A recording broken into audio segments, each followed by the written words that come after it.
Politécnica, es que ustedes tienen que en lo posible de relacionar los contenidos. Tienen que ir relacionando los contenidos, ir analizando cada periodo historiográfico con su respectivo personaje y con la idea que quiere llegar a dar. Por eso es muy importante que ustedes no aprendan de memoria, aprendan relacionando los periodos. Historia larguísimo el programa. Estamos hablando de que tenemos que hablar del periodo antes de Cristo, inclusive, porque estamos hablando de la prehistoria, hasta lo que sería en la parte de final, hasta Fernando Lugo, es el último programa que tenemos, pero nosotros igual podemos ver hasta Cartes, sin problema. Después viene Federico Franco y después ya viene Cartes. Hasta ahí vamos a dar, o la idea es que tratemos de dar hasta Horacio Cartes. Entonces yo le voy a proporcionar los materiales en PowerPoint, en PPT. También le voy a proporcionar PDF, pero la idea es que ustedes vayan teniendo resúmenes. Ese resumen vos lo podés hacer aquí en clase conmigo y vayas preguntando cada aspecto sin ningún tipo de inconveniente, sin ningún tipo de problema. No quiero que se duerman de mí ahí para que ustedes vayan preguntando, alcen su micrófono sin problema.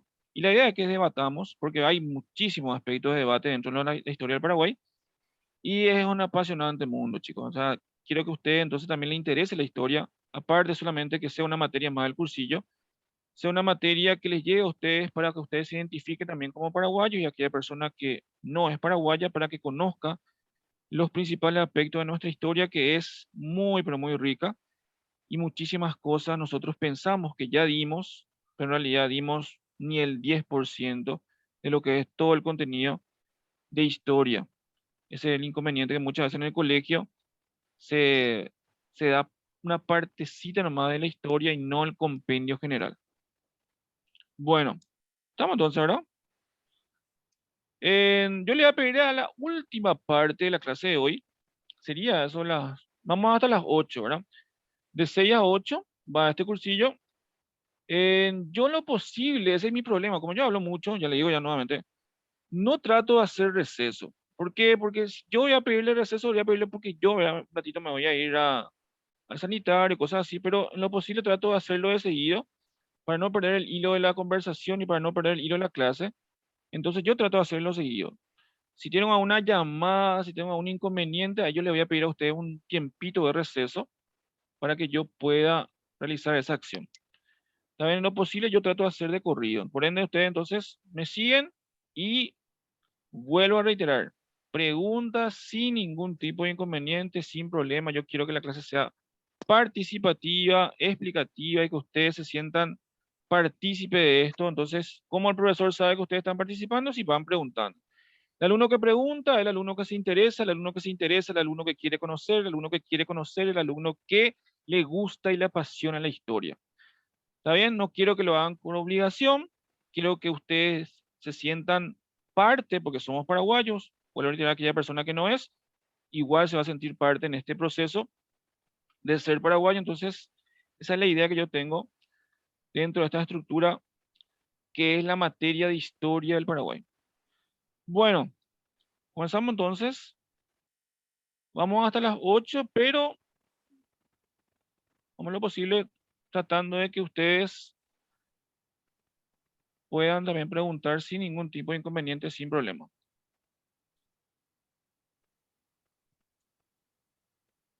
¿Me puede indicar ahí si se divisa correctamente?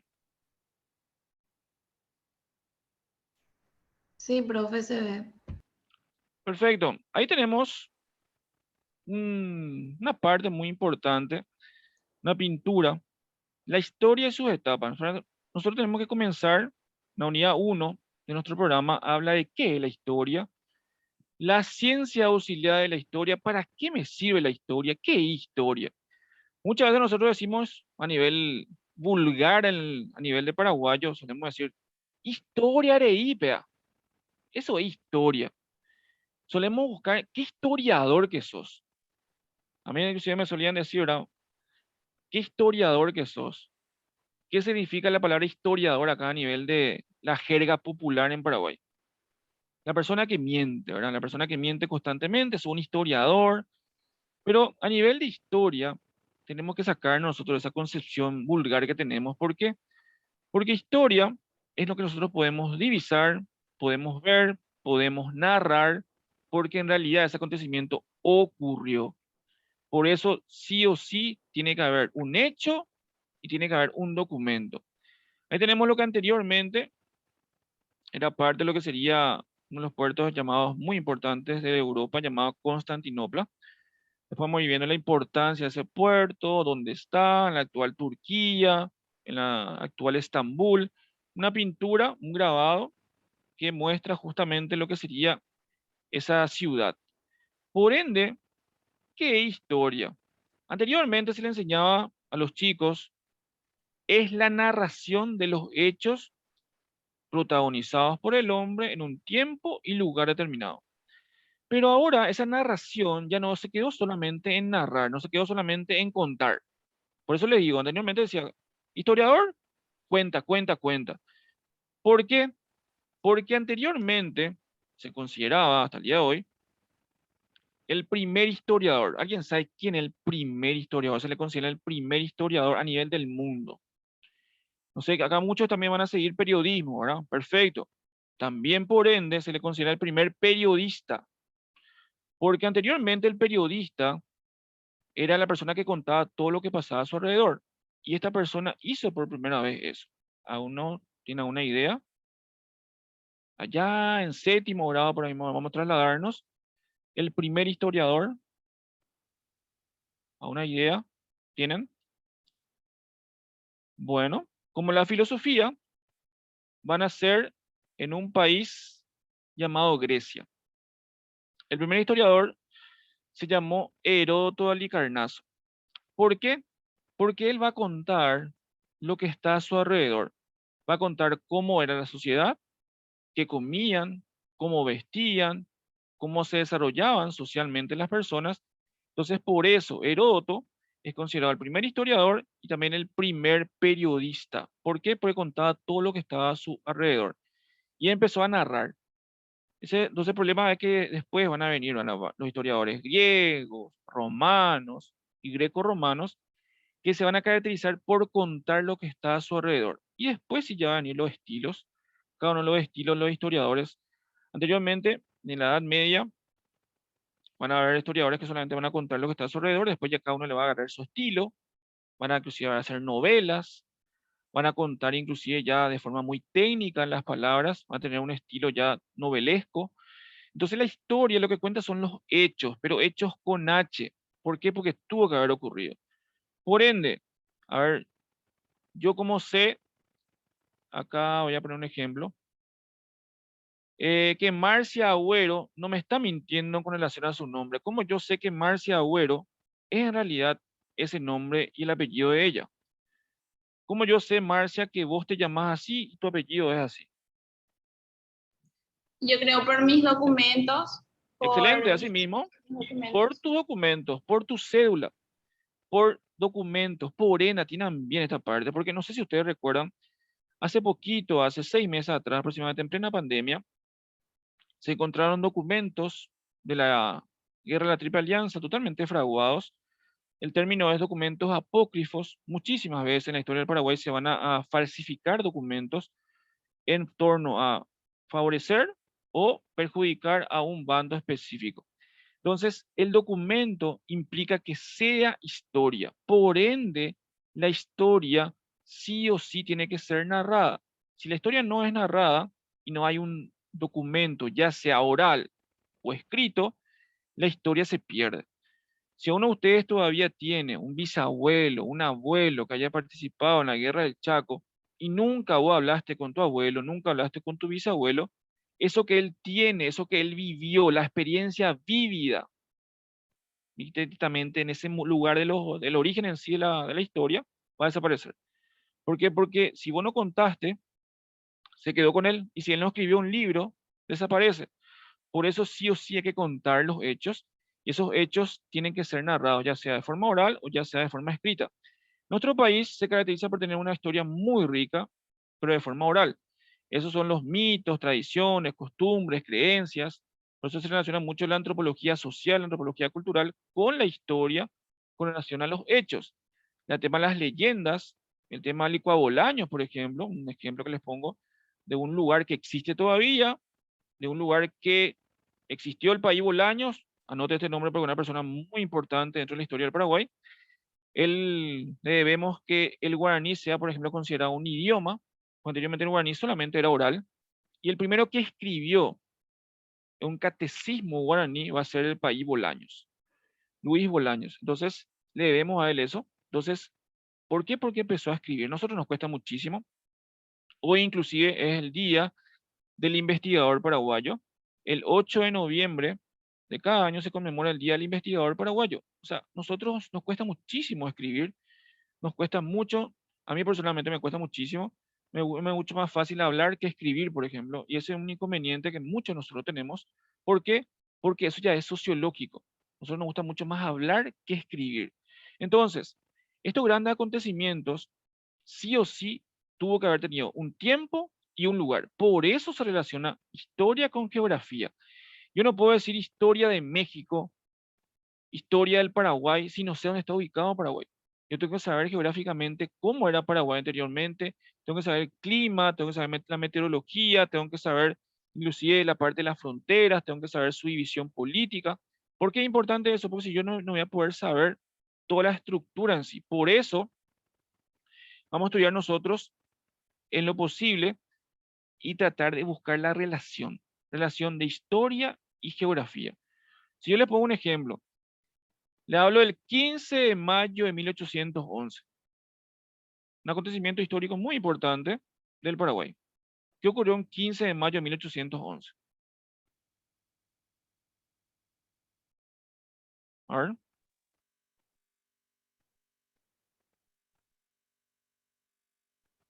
¿qué ocurrió el 15 de mayo de 1811? Podemos usar el chat también, chicos, sin problema. ¿Qué ocurrió? El día de la independencia. Muy bien, excelente. Día de la Independencia Nacional.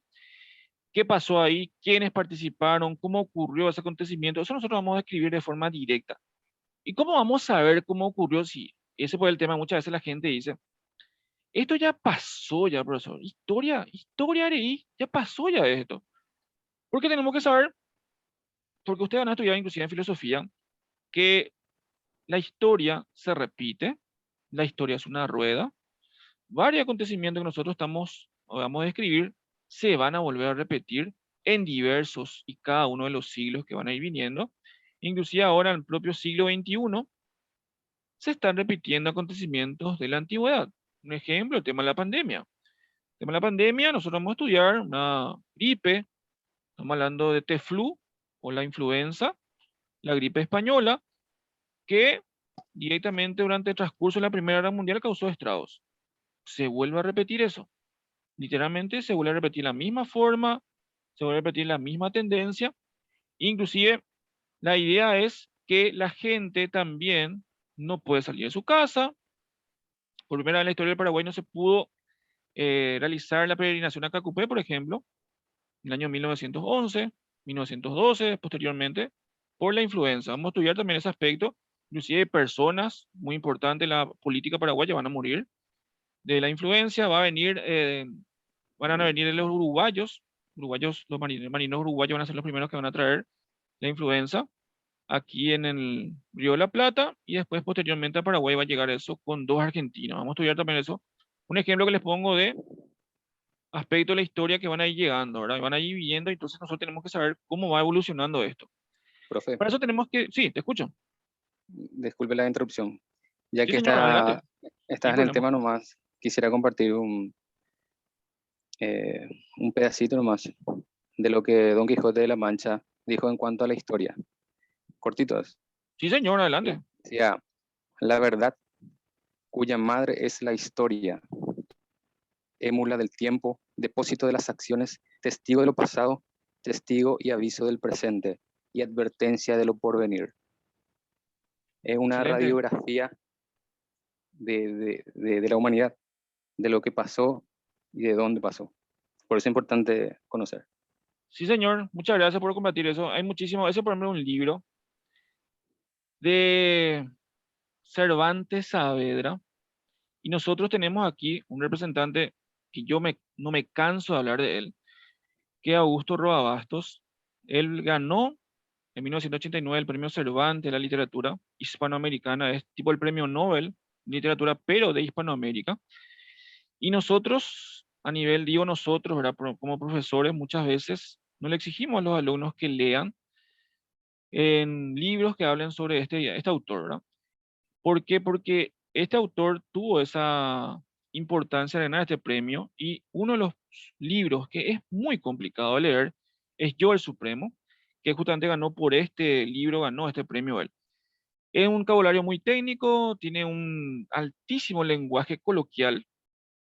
Pregunto, compañero también le pregunto, si alguno de ustedes ya leyó Yo el Supremo, leyeron ya Yo el Supremo, la obra más importante en la literatura paraguaya, es Yo el Supremo. Mucha gente dice, no pude leer todavía, profesor, no tuve la oportunidad. ¿Por qué? Porque lastimosamente no se da dentro y la gente piensa que justamente como tiene un lenguaje coloquial muy alto, la gente dice, no, este no es para los chicos de nivel medio. Los chicos pueden leer absolutamente cualquier cosa hoy. Inclusive yo recuerdo hace 2 años atrás, por primera vez yo he visto con mis propios ojos niños, adolescentes, formar fila para comprar un libro. Recuerdo que era el libro de Harry Potter, el cual los chicos se formaban fila para comprar un libro. Eso es algo que hasta ahora está en mi retina, ¿verdad? Y no puedo sacar. Después ya no veo más. Inclusive hoy estamos ante un periodo muy importante en la historia que está el celular, la computadora y muchas veces el formato físico del libro nosotros estamos olvidando. Por eso es muy importante lo que dijo el compañero en torno a también de la historia que nos identifica a nosotros. Tenemos que conocer lo que nosotros fuimos para juzgar nuestro presente y forjar nuestro futuro. Porque muchas veces caemos en los mismos errores y literalmente ustedes van a decir, ¿cómo lo que la misma cosa pasó otra vez? Solamente lo que se van a transformar van a ser los personajes, pero la misma idea, la misma coyuntura política, solamente se van a cambiar los personajes. Literalmente, ese proceso de la historia del Paraguay va a ser muy tumultuoso, principalmente después de la guerra del 70, ¿verdad? Vamos a tener muchísimos presidentes que literalmente ustedes no van a conocer, porque muchas veces la historiografía solamente muestra a los que nos juzgan y lo que la historia quiere que se sepa. Sabemos, ¿verdad? Que supuestamente La historia la hacen los vencedores y ese también se ve en el transcurso de la historia. Si yo les muestro por ejemplo, una imagen de Bernardino Caballero, le van a conocer. Pero si yo muestro una imagen de Higinio Uriarte, Cándido Vareiro, Silvio Antonio Rivarola, ¿le van a conocer a él? O a los que acabo de nombrar. Eso es un inconveniente grave de la historia paraguaya también. Que el libro de Marimonte también. A nosotros hoy nos gusta la parte visual, ¿verdad? Nos gusta la parte visual, nos gusta ver mucho. Por eso yo le voy a mostrar la imagen de los presidentes, esa es la facilidad que nos da la tecnología hoy, porque muchas veces vemos todo lo que sería la parte leída, ¿verdad? Muchas veces voy a agarrar el libro de Marimonte, lee, y como está acostumbrado a leer, ¿verdad? De repente piracutuya, ¿verdad? Porque dos o tres páginas ya te lagrimea, ya loco, dos o tres páginas, ya te empezaste a dormir, ya, ¿verdad? Porque no estás acostumbrado. O sea, hay que acostumbrarse a la lectura, no solamente porque estamos leyendo hoy Historia del Paraguay, es un acontecimiento que, aparte de ser un hobby, tiene que ser algo que ustedes hagan ya de por sí, ¿verdad? El hecho de la lectura. Bueno, para adentrar en lo que sería la historia, tenemos que saber ciertos acontecimientos y ciertas palabras para ir adentrándonos. Años sabemos, ¿verdad? Que se refiere medida para periodos pequeños, 365 días. Vamos a ver nosotros después también cómo fue evolucionando el calendario. Anteriormente el calendario era lunar, después se volvió un calendario solar, después va a establecerse por el Papa Gregorio, el calendario que nosotros tenemos hoy, que cada 4 años, ¿verdad? Se le vaya agregando un día más. Por eso lo que cumple el año el 29 de febrero, cumplen años cada 4 años, ¿verdad? No sé si alguno de ustedes tiene ese día ahí. Yo tenía un alumno que tenía 29 de febrero su cumpleaños y cumplía años cada 4 años. Entonces siempre su cumpleaños era 28 nomás, ¿verdad? 28 más le pone la gente porque cada 4 años más cumplía años. Lustro se refiere a 5 años. Es un ejemplo muy importante de que un presidente, por ejemplo, gobierna un lustro. O sea, 5 años es una palabra que vamos a tener, una palabra técnica. Década, 10 años, siglo, 100 y milenio nos referimos a 1000 años. ¿Por qué es importante esto? Porque vamos a poner un ejercicio posteriormente y aquí está el tema de los siglos. El tema de los siglos se enumeran con números romanos. Eso dice la regla gramatical de la literatura. No podemos poner un siglo con el número arábigo. Por ejemplo, como está aquí, acá había, acá parece que, un ratito, ahí está, ahí está el puntero láser.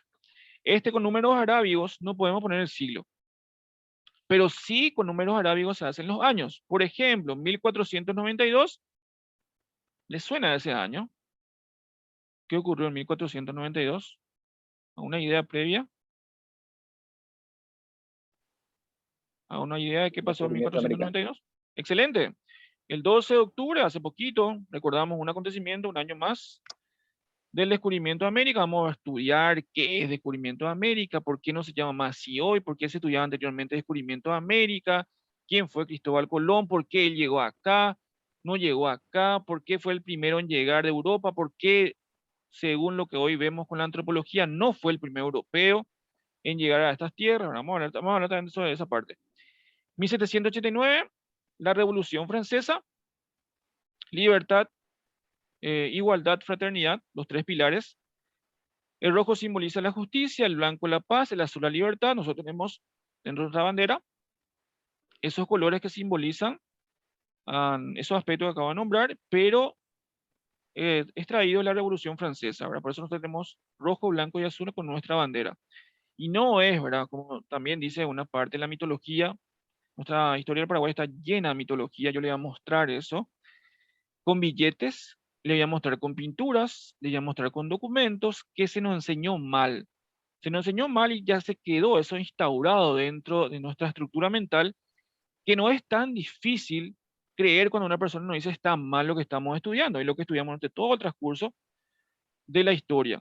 Un ejemplo sería que la bandera del Paraguay inicialmente es rojo, blanco y azul, ¿verdad? O azul en este caso por las flores que trajo Juana María de Lara, los próceres, y toda esa parte, ¿verdad? Entonces, eso también es un aspecto de mitología, un aspecto que muchas veces se nombra eso y se queda dentro de la estructura mental de la gente, ¿verdad? Tenemos que tener documentos. Los documentos son los que hablan en la parte de la historia. Los siglos se enumeran con números romanos. Y acá vamos a poner un ejemplo. ¿Cómo se calcula un siglo? ¿Saben por qué? Porque esto les puede beneficiar a ustedes o les puede perjudicar en un ítem dentro del examen. Si yo le pregunto a ustedes, ¿qué año es el siglo XVI? Estamos en 16. Yo les tengo que restar 1 a ese 16. Yo tengo 1500. Por ende, el siglo XVI es el año 1500. Lo contrario sería hoy, por ejemplo, estamos en el año 2021. ¿En qué siglo estamos? En el siglo XXI. Pero no estamos en el año 2100, para decir siglo XXI. Por eso, porque en el año 0 al año 100, ahí se cumplió un siglo. Y posteriormente así vamos a ir contando. Por eso, 1500 es siglo XVI. Y siglo XVI, el año 1500. Un ejemplo que ponemos. Por eso es importante esta estructura saber, porque después nosotros nos puede indicar. Y les pongo un ejemplo. Primer presidente, o presidente del Paraguay, o presidente del Paraguay a inicios del siglo XX. Siglo XX, ¿qué año es siglo XX? ¿Qué año es siglo XX? 1900. 1900 en adelante, ¿verdad? Pero específicamente, según la estructura historiográfica, en el año 1901 comenzó el siglo XX. Porque no podemos comenzar por el 00, va del 0 al 1. Entonces, por eso justamente el primer presidente a inicios del siglo XX va a ser Benjamín Aceval. Perdón, Emilio Aceval. Nosotros vamos a estudiar esa parte, vamos a estudiar sus obras, sus características. Es un ejemplo que les pongo, que salió en exámenes anteriores. Yo le voy a también mostrar algunos exámenes ya anteriores que realizamos y que yo también realicé en la Politécnica para que ustedes también vayan relacionando. A mí lo que me gusta y el tipo de pregunta que me gusta es, ¿el acontecimiento más lejano en nuestros días es? ¿El acontecimiento más cercano en nuestros días es? Y después te puede complicar al profesor, a ver si quiere ser pesado, ¿verdad? El acontecimiento de la época colonial más cercano a nuestros días es. El acontecimiento más lejano a nuestros días de la época independiente es. Y te puede poner como opción ahí todo colonial y solamente el que es independiente no más cercano. Un ejemplo de preguntas que le voy a indicando y que vamos a ir haciendo posteriormente. Por ende, una disciplina que se relaciona muchísimo con la historia es la cronología. La cronología proviene del dios griego del tiempo, Cronos. Cronos, así mismo, señor, Cronos, y logía es ciencia, estudio o tratado. Por ende, es la ciencia, estudio o tratado del tiempo. Este tiempo se tiene que ordenar de forma paulatina y de forma progresiva. Por eso las fechas que nosotros vamos a estudiar y los periodos que vamos a estudiar fueron hechos ya en lo que sería la edad moderna. Toda esta estructura que tenemos en torno a lo que sería este acontecimiento muy importante. La cronología toma como punta de lanza o como punto de inicio de la historia a este acontecimiento. Estamos hablando de que en ese momento la mayor parte de la civilización occidental era cristiana, era mayoría. Entonces se toma el nacimiento de Cristo como un acontecimiento muy importante en la historia, porque estamos hablando de todo acontecimiento antes de este hecho en sí, es considerado antes de Cristo o AC con sus siglas, y todo acontecimiento ocurrido posteriormente a este hecho es después de Cristo. Hay diversas ideas, ¿verdad? Hay gente que dice A con mayúscula, otra dice D con minúscula, ¿verdad? En realidad es D con mayúscula, no sé acá por qué dejé con minúscula, pero se suele hacer a nivel gramatical DC o AC. Entonces, el nacimiento de Cristo es el año 0, ahí parte la historia, mientras algunos marcan el año 1. Le voy a poner un ejemplo. Para los musulmanes, evidentemente los musulmanes no creen en Cristo, ¿verdad? Evidentemente los musulmanes no tienen la historiografía cristiana que nosotros tenemos. Entonces los musulmanes, ¿qué hacen? La fecha clave es la hijra, la emigración de Mahoma desde la Meca hasta la ciudad de Medina. Entonces, en nuestro calendario, si vamos al caso, eso, la hijra, ocurrió en el año 622 después de Cristo. Entonces, un ejemplo ahí que les pongo, el año 2011 era el año 1432 para ellos. Un ejemplo que les pongo, para que ustedes relacionen. Entonces, hoy estamos diferentes el año de ellos con nuestro año correspondiente. El tema de China también, el tema de Japón también, porque ellos no son países que no son cristianos, ¿verdad? Entonces tienen diferente estructura del tiempo que nosotros. Un ejemplo que ponemos, porque la estructura del tiempo que nosotros tenemos es una estructura totalmente católica, hecha por el Papa Gregorio, ¿verdad? Por eso nosotros tenemos el famoso calendario gregoriano.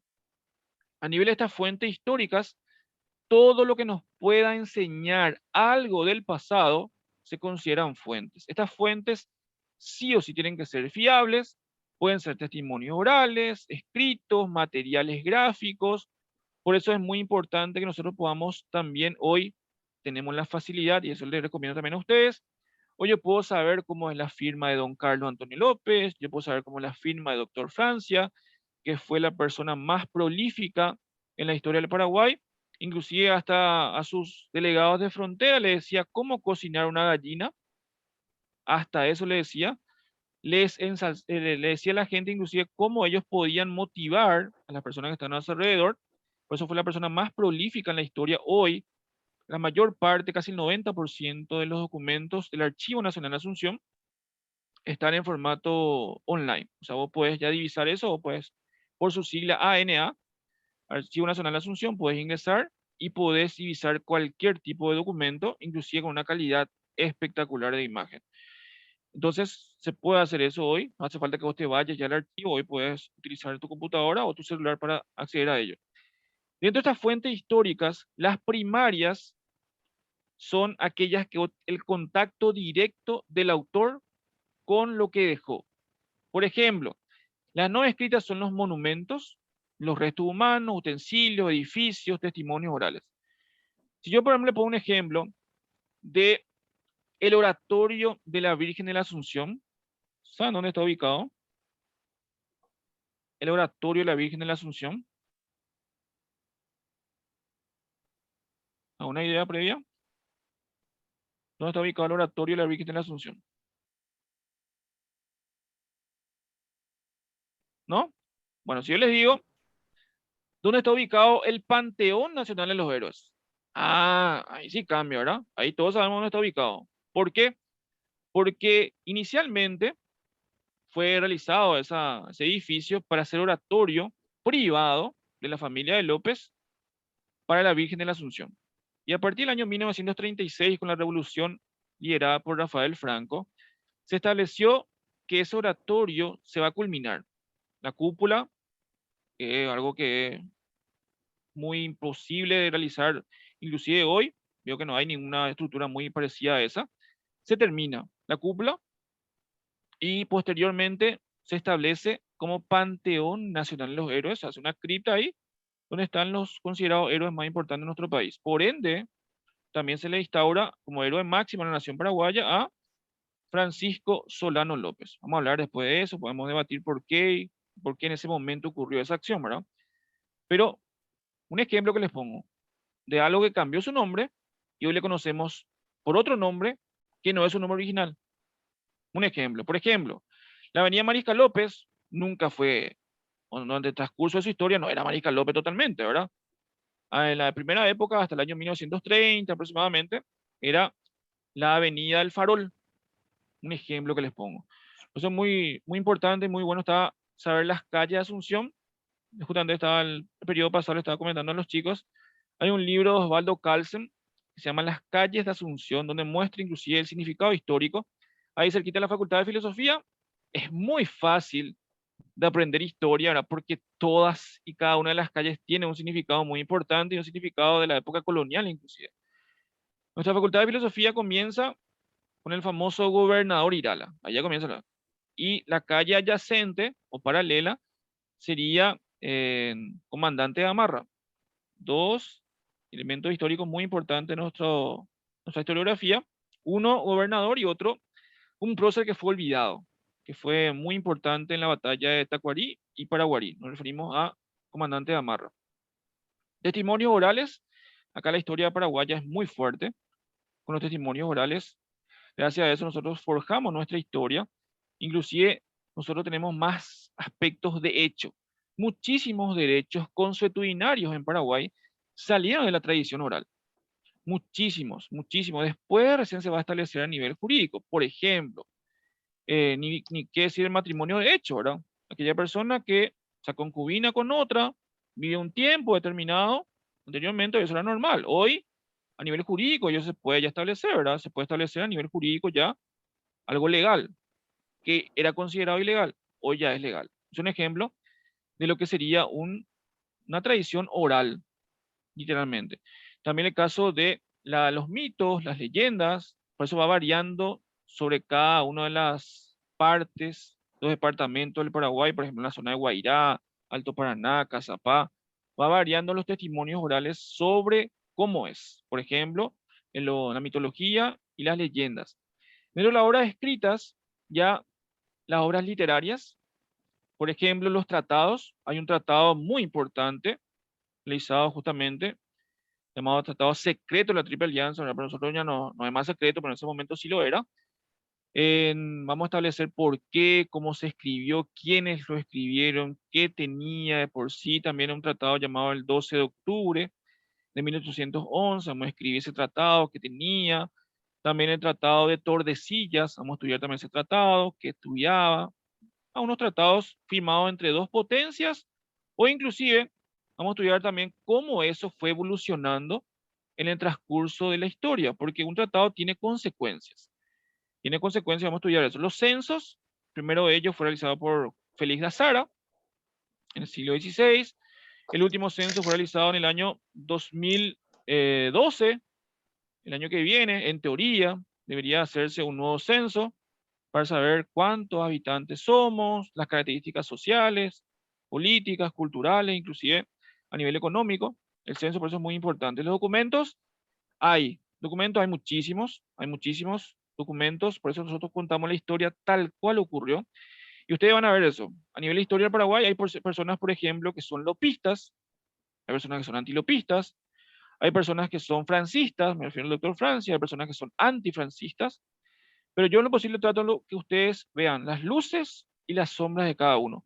Anteriormente, y eso vemos en nuestro programa, se estudiaba la personificación de la historia. O sea, se estudiaba la persona y cómo esa persona fue realizando las obras. Sin embargo, hoy se estudia directamente el proceso histórico. Todo el proceso histórico. Yo, por ejemplo, tengo que saber hoy cómo estaba el Río de la Plata en la época del doctor Francia. Yo tengo que saber cómo estaba Argentina, Brasil y Uruguay en 1860. ¿Por qué ocurrió la guerra? Yo tengo que ver todo el proceso en sí. No solamente tengo que jugarle a Francisco Solano López, tengo que jugar todo el proceso en sí. Entonces, por eso es muy importante que nosotros sepamos analizar y relacionar el proceso. No solamente dejarnos con una idea de la persona, porque la historia que nosotros vamos a estudiar para este cursillo y para el examen de ingreso es historia política del Paraguay. ¿Por qué? Porque obra de fulano, obra de mengano, obra. Y el proceso en sí, historia social, nosotros tenemos acá. Por ejemplo, cuando hablemos de historia del Paraguay, específicamente la época de los López, hay una persona muy importante, Madame Lynch, causó muchísima impresión dentro de la historia del Paraguay, pero eso no está por ejemplo, dentro del programa. No está encima Madame Lynch. Vamos a hablar de eso, voy a hablar yo de eso, ¿verdad? Pero ese aspecto social, por ejemplo, no el aspecto político en sí. Las monedas, también vamos a estudiar. Hay una moneda, por ejemplo, que tiene un error, o sea, dos monedas, dos billetes hoy que tienen errores, y le voy a mostrar cuál es, le voy a explicar por qué tiene ese error y cómo se quedó. Se quedó en la mitología del Paraguay, ¿verdad? Y se quedó en la historia mal contada, pero se quedó. Y los libros de historia, ¿cómo cuentan la historia? Hay un artículo justamente que está realizando el doctor Pedro Caballero sobre esta parte. ¿Cómo va evolucionando? ¿Cómo fue evolucionando? ¿Qué tienen que saber los chicos hoy de historia? A ver, ¿qué ustedes le dan mucha importancia a la historia del Paraguay? La época de Stroessner, cómo se juzga a nivel de colegio, la época de la guerra de la Triple Alianza, cómo se estudia en el colegio, la época de la guerra del Chaco, cómo se estudia en el colegio, cómo se estudian esos acontecimientos. Y, profesor, a mí me enseñaron batalla, año, campaña, Mariscal López, héroe, ¿cómo se enseña hoy? Entonces, ese es el proceso, hay que ir estudiando y hay que ir evolucionando en la forma de enseñar. ¿Por qué? Porque no tenemos que enseñar cómo era anteriormente la historiografía a mediados del siglo XX. Pues estamos en el siglo XXI, ustedes son mucho más abiertos mentalmente que esa persona de mediados del siglo XX, entonces ustedes mismos pueden ya ir preguntando muchos acontecimientos que anteriormente se daban de hecho. Hoy es para hacer conflictiva, ¿verdad? Esa idea y conflictuando, ¿verdad? En torno a eso y ir debatiendo, porque hay que debatir, porque eso hace que sea justamente muy importante estos documentos que vamos a estudiar. Y la parte arqueológica, por eso en la zona de Paraguarí, en la zona de Yaguarón, se encontraron vestigios vikingos aquí en Paraguay. Por ende, podemos afirmar que los vikingos fueron los primeros que llegaron a Paraguay y los europeos sí llegaron. Eso es totalmente ya comprobado, pero ellos no fueron nuevamente a Europa, se quedaron acá.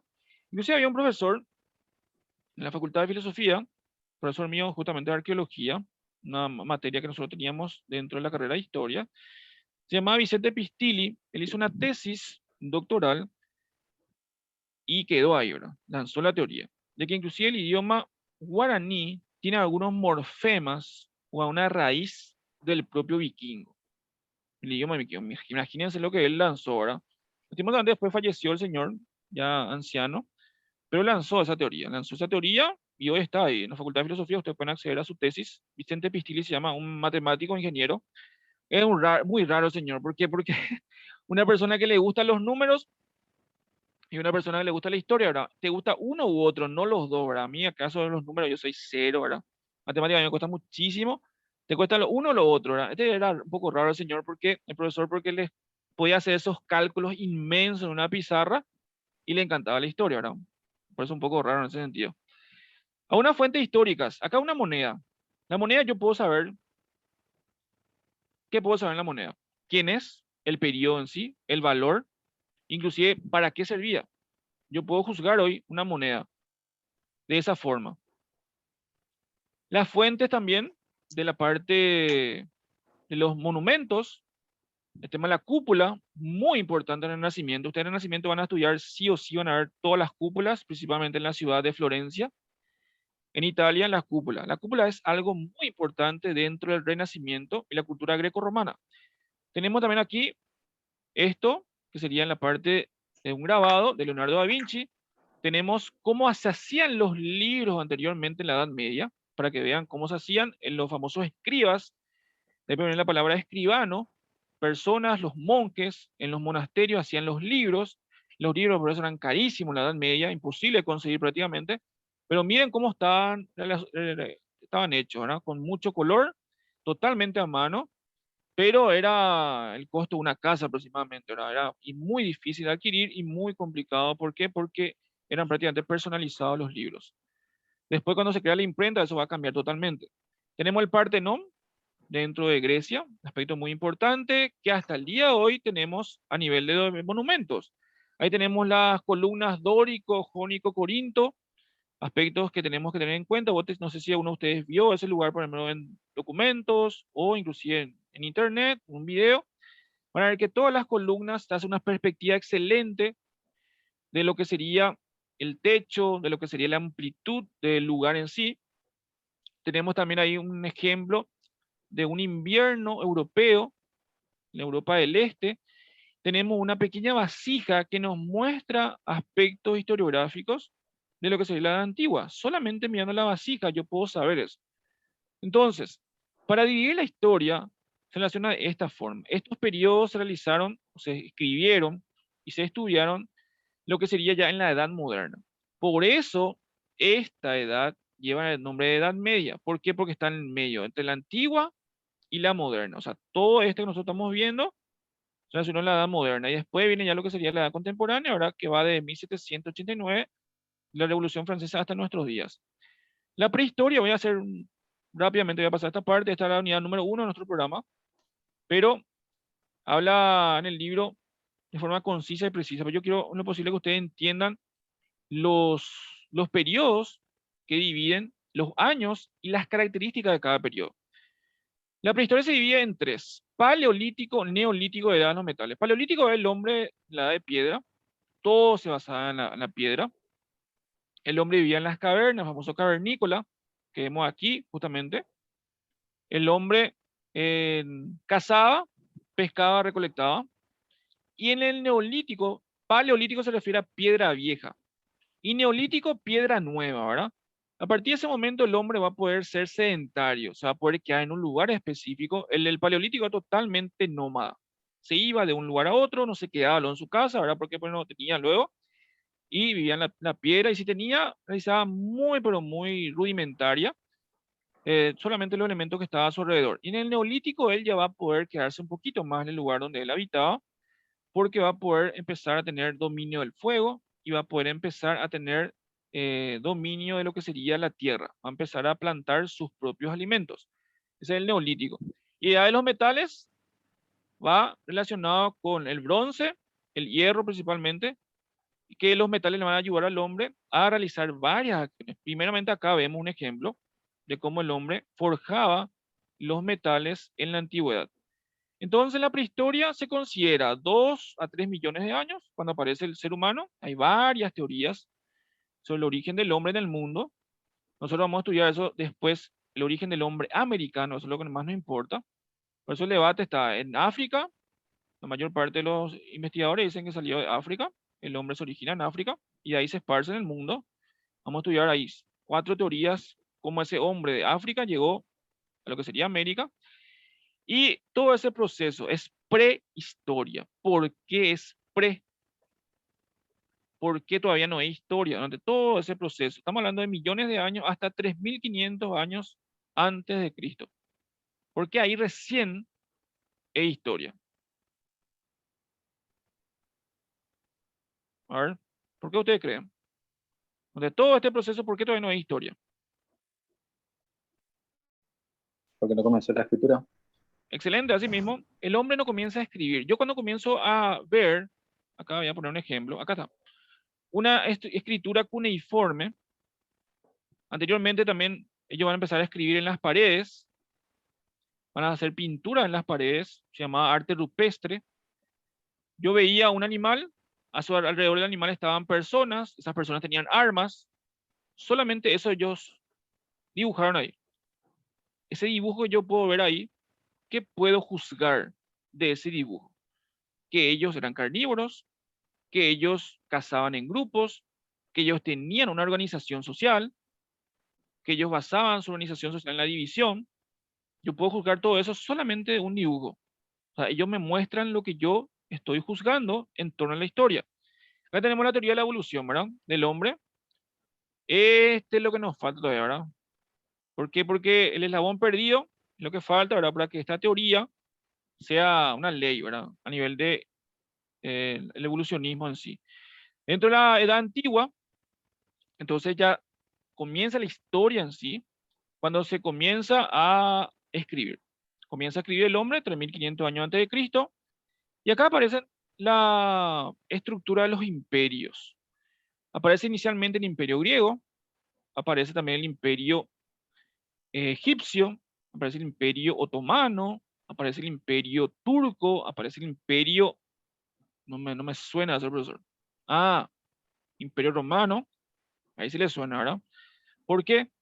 Porque dentro de esta estructura, inclusive el imperio romano, se va a fortalecer culturalmente del imperio griego. Por eso ustedes van a escuchar mucho la palabra greco-romana o greco-romano.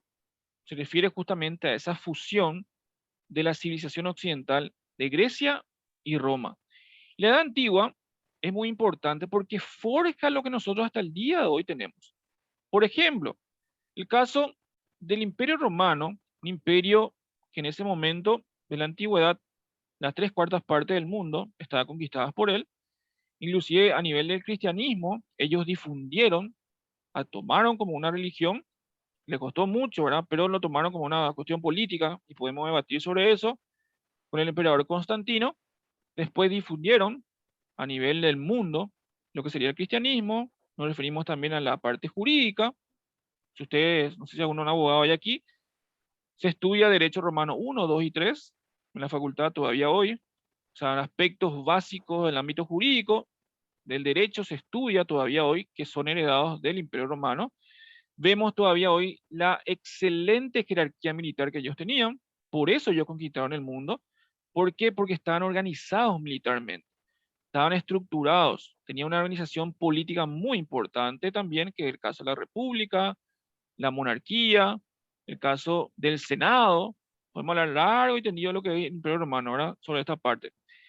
Y la Edad Media comienza cuando cae el Imperio Romano. El Imperio Romano va a tener muchos inconvenientes, muchos problemas, porque ya era tan extenso que no podía fortalecer con sus fronteras y también internamente se iba debilitando, principalmente con los vicios, principalmente con la sed de poder que había. Podemos hablar largo y tendido, ahora los emperadores, cómo le mataban hasta su mamá, hasta su hijo, hasta su hermana, ¿verdad? Por la sed de poder, cómo la sed de poder hace que literalmente el hombre se corrompa. Entonces, podemos hablar largo y tendido esa parte. Se divide el Imperio Romano en dos: el Imperio Romano de Occidente y el Imperio Romano de Oriente. En el año 476 cae el Imperio Romano de Occidente. El Imperio Romano de Occidente es Roma literalmente, lo que hoy está en la ciudad de Roma, lo que hoy es Italia. Esa ciudad cae. Ya 20 años antes ya se produce inclusive una invasión por los famosos hunos, por Atila. Atila, el rey de los hunos, siempre, no sé si a uno profesor pesado, profesor de historia, le dijo: vos sos Atila. ¿Por qué me ofendés, profesor? ¿Quién es lo que es Atila? ¿Por qué es lo que me decía así? Atila es el rey de los uno, ¿verdad? Pero uno es con H, no uno sin H, ¿verdad? Entonces yo siempre les suelo decir a los chicos ahí que se, se van a febrero, Atila parece que es tu rey, ¿verdad? No sé si a uno, los profesores de historia principalmente le van a decir así, o le van a hacer ese tipo de broma a ustedes. ¿Por qué? Porque van a tener varios pueblos a su alrededor que no hablaban el idioma latín. Esos pueblos eran los bárbaros, y los bárbaros van a ir invadiendo lo que sería el Imperio Romano, en lo que sería la sección geográfica de cada uno, ¿verdad? Estamos los godos, los ostrogodos, visigodos, anglosajones, suevos, los francos, que da origen a cada zona geográfica hoy. Por ejemplo, los francos, tema de los franceses, ¿verdad? Así sucesivamente. Entonces, durante todo este proceso, el más largo de la historia, casi 900 años, va a ser de la caída del Imperio Romano de Occidente hasta la caída de Constantinopla, 1453, que va a caer lo que sería Bizancio, Imperio Romano de Oriente o Constantinopla. Va a caer esa ciudad. La caída de Constantinopla, hay una serie muy linda en Netflix, ahí justamente se llama El Imperio Otomano, pueden mirar eso, o la caída de un imperio, parece que así se llama. Muestra muy bien hecha está la serie sobre la caída de Constantinopla. Les recomiendo eso para que ustedes vean. Una de las pocas y últimas ciudades amuralladas del mundo. Recuerden ustedes, ¿verdad? Una de las ciudades amuralladas más importantes que muchísimas veces en el transcurso de este proceso se va a tratar de conquistar es Jerusalén. Jerusalén, ahí 14ª cruzada, o sea, las cruzadas eran expediciones que hacían los europeos a Jerusalén justamente para tratar de sacar ahí a los árabes. Y una ciudad como un botín prácticamente tenía, ¿verdad? Varios reyes perdieron todo literalmente para ir a Jerusalén para combatir contra los árabes. ¿Qué se estudia acá en la Edad Media? Batallas. Tenemos acá la Guerra de 100 años entre Inglaterra y Francia. Inglaterra y Francia hasta el día de hoy hay una discordia impresionante entre ellos. Aunque ellos fueron aliados en la Primera Guerra Mundial, fueron aliados en la Segunda, ¿verdad? Hay por lo menos un poquito de amistad entre los dos, ¿verdad? Pero siempre hubo una enemistad entre Inglaterra y Francia. Inclusive cuando Estados Unidos iba a ser independiente, Francia apoyó para que a las fuerzas estadounidenses, ¿verdad? En ese momento a los colonos americanos, para que se independicen de el imperio inglés. Hasta eso más.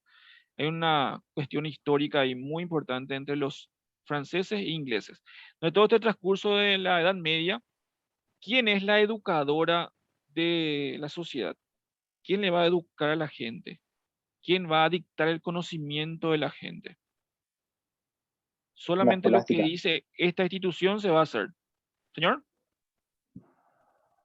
La sí, le escucho. escolástica. O sea, la- Sí, señor, la la escolástica, la iglesia. iglesia, excelente, señor, así mismo, la iglesia católica. Esos monasterios, esos templos van a ser parte de lo que sería la cultura en ese momento. Y la iglesia católica se va a ver muy fortalecida por el papado. El papado va a tener mucha importancia en todo el transcurso de la Edad Media y después, ahí va a poner después. Por eso es lo que yo les digo, hay dos palabras que les voy a decir hoy que ustedes tienen que relacionar. Causalidad y casualidad. Son dos palabras que en historia son muy importantes. La casualidad en historia no existe. Hay causalidad. Por ejemplo, ahí estamos hablando de 1453 cae Constantinopla. 1492 descubrimiento de América. 1513, 1500 en sí, realización de la imprenta. 1517, las tesis de Lutero, la Reforma Protestante, surgimiento del humanismo, o sea, toda una causa para lo que sería, yo siempre digo, si vos vivías en el año 1500, inclusive en 1600, ¿cómo se te va a revolver en la cabeza con todo lo que está pasando? Es impresionante. ¿Por qué? Porque muchos acontecimientos que vos creías que eran tal, no lo eran. Inclusive hay personas que van a ser juzgados por esto, ¿verdad? Uno de ellos fue Galileo Galilei, le dijo, ¿verdad? A toda la gente, tenemos dos movimientos, la Tierra se está moviendo, rotación, traslación, no, imposible, la Tierra no se mueve. Inclusive un juicio, famoso juicio contra Galileo Galilei, y hace poquito, ¿verdad? Antes de que muera el Papa Juan Pablo II, le dice, ah, bueno, sabe que Galileo, vos tenías razón. O sea, estamos viendo en ese proceso que la gente muchas veces toma algo de por sí, ¿verdad? Y lo que decía la Iglesia Católica se hacía de forma literal y de forma totalmente estructurada. ¿Por qué? Porque era la forma en ese momento donde estaba instaurado en el conocimiento en sí de la gente. Entonces comienzan los grandes templos, las catedrales góticas y la lucha entre musulmanes y cristianos, las famosas cruzadas. ¿Verdad? Ahí vienen los caballeros templarios, la idea de si el caballero, esa jerarquía militar que tenía el caballero, viene ya de esta época. Y ahí tenemos un ejemplo de las luchas, acá, de las luchas en caso de las cruzadas. Después tenemos acá el descubrimiento. Ahí dice descubrimiento de América, pero en realidad vamos a estudiar largo y tendido ahí, porque Colón, cuando llegó acá, nunca supo que era América. Colón muere en el año 1506 pensando que llegó a la India. Nunca él pensó que llegó a un nuevo continente. Él muere pensando que llegó a la India. Inclusive, durante todo el transcurso, ya estamos hablando ya en 1522, que es el 40 recién, ahí recién se sabe que es un nuevo continente. O sea, durante todo este transcurso no se sabe que es un nuevo continente. Miren la extensión inmensa. El único continente que va de norte a sur. Tardaron muchísimos años en recorrer toda la extensión de América para seguir, ah, bueno, este es un nuevo continente. Ahora eso le debemos a un personaje llamado Américo Vespucio que hizo sus cartas geográficas. Por eso nosotros no le llamamos Colombia a este lugar. Muchos dicen que no, porque es el único país que le dio su importancia histórica a Cristóbal Colón, justamente fue Colombia. ¿Por qué? Porque Colón en su tercer viaje llega a tierras colombianas. Por eso justamente Colón, o sea, Colombia le da esa importancia histórica a Colón. Y las grandes etapas históricas, entonces viene acá, seguimos con la parte ya de la edad moderna, su nombre lo indica, ¿verdad? La caída de Constantinopla, cae esa ciudad fortificada, que sería un puente de ingreso muy importante a lo que sería el imperio chino, el imperio japonés y el imperio de las especias. La famosa ruta de las especias, los europeos querían llegar a la India, ¿por qué? Porque ahí había el famoso, un insecto muy importante, que la gente inclusive mataba y moría por ese insecto. Ese insecto hacía una de las telas más hermosas del mundo en ese momento. ¿Saben a qué insecto me estoy refiriendo?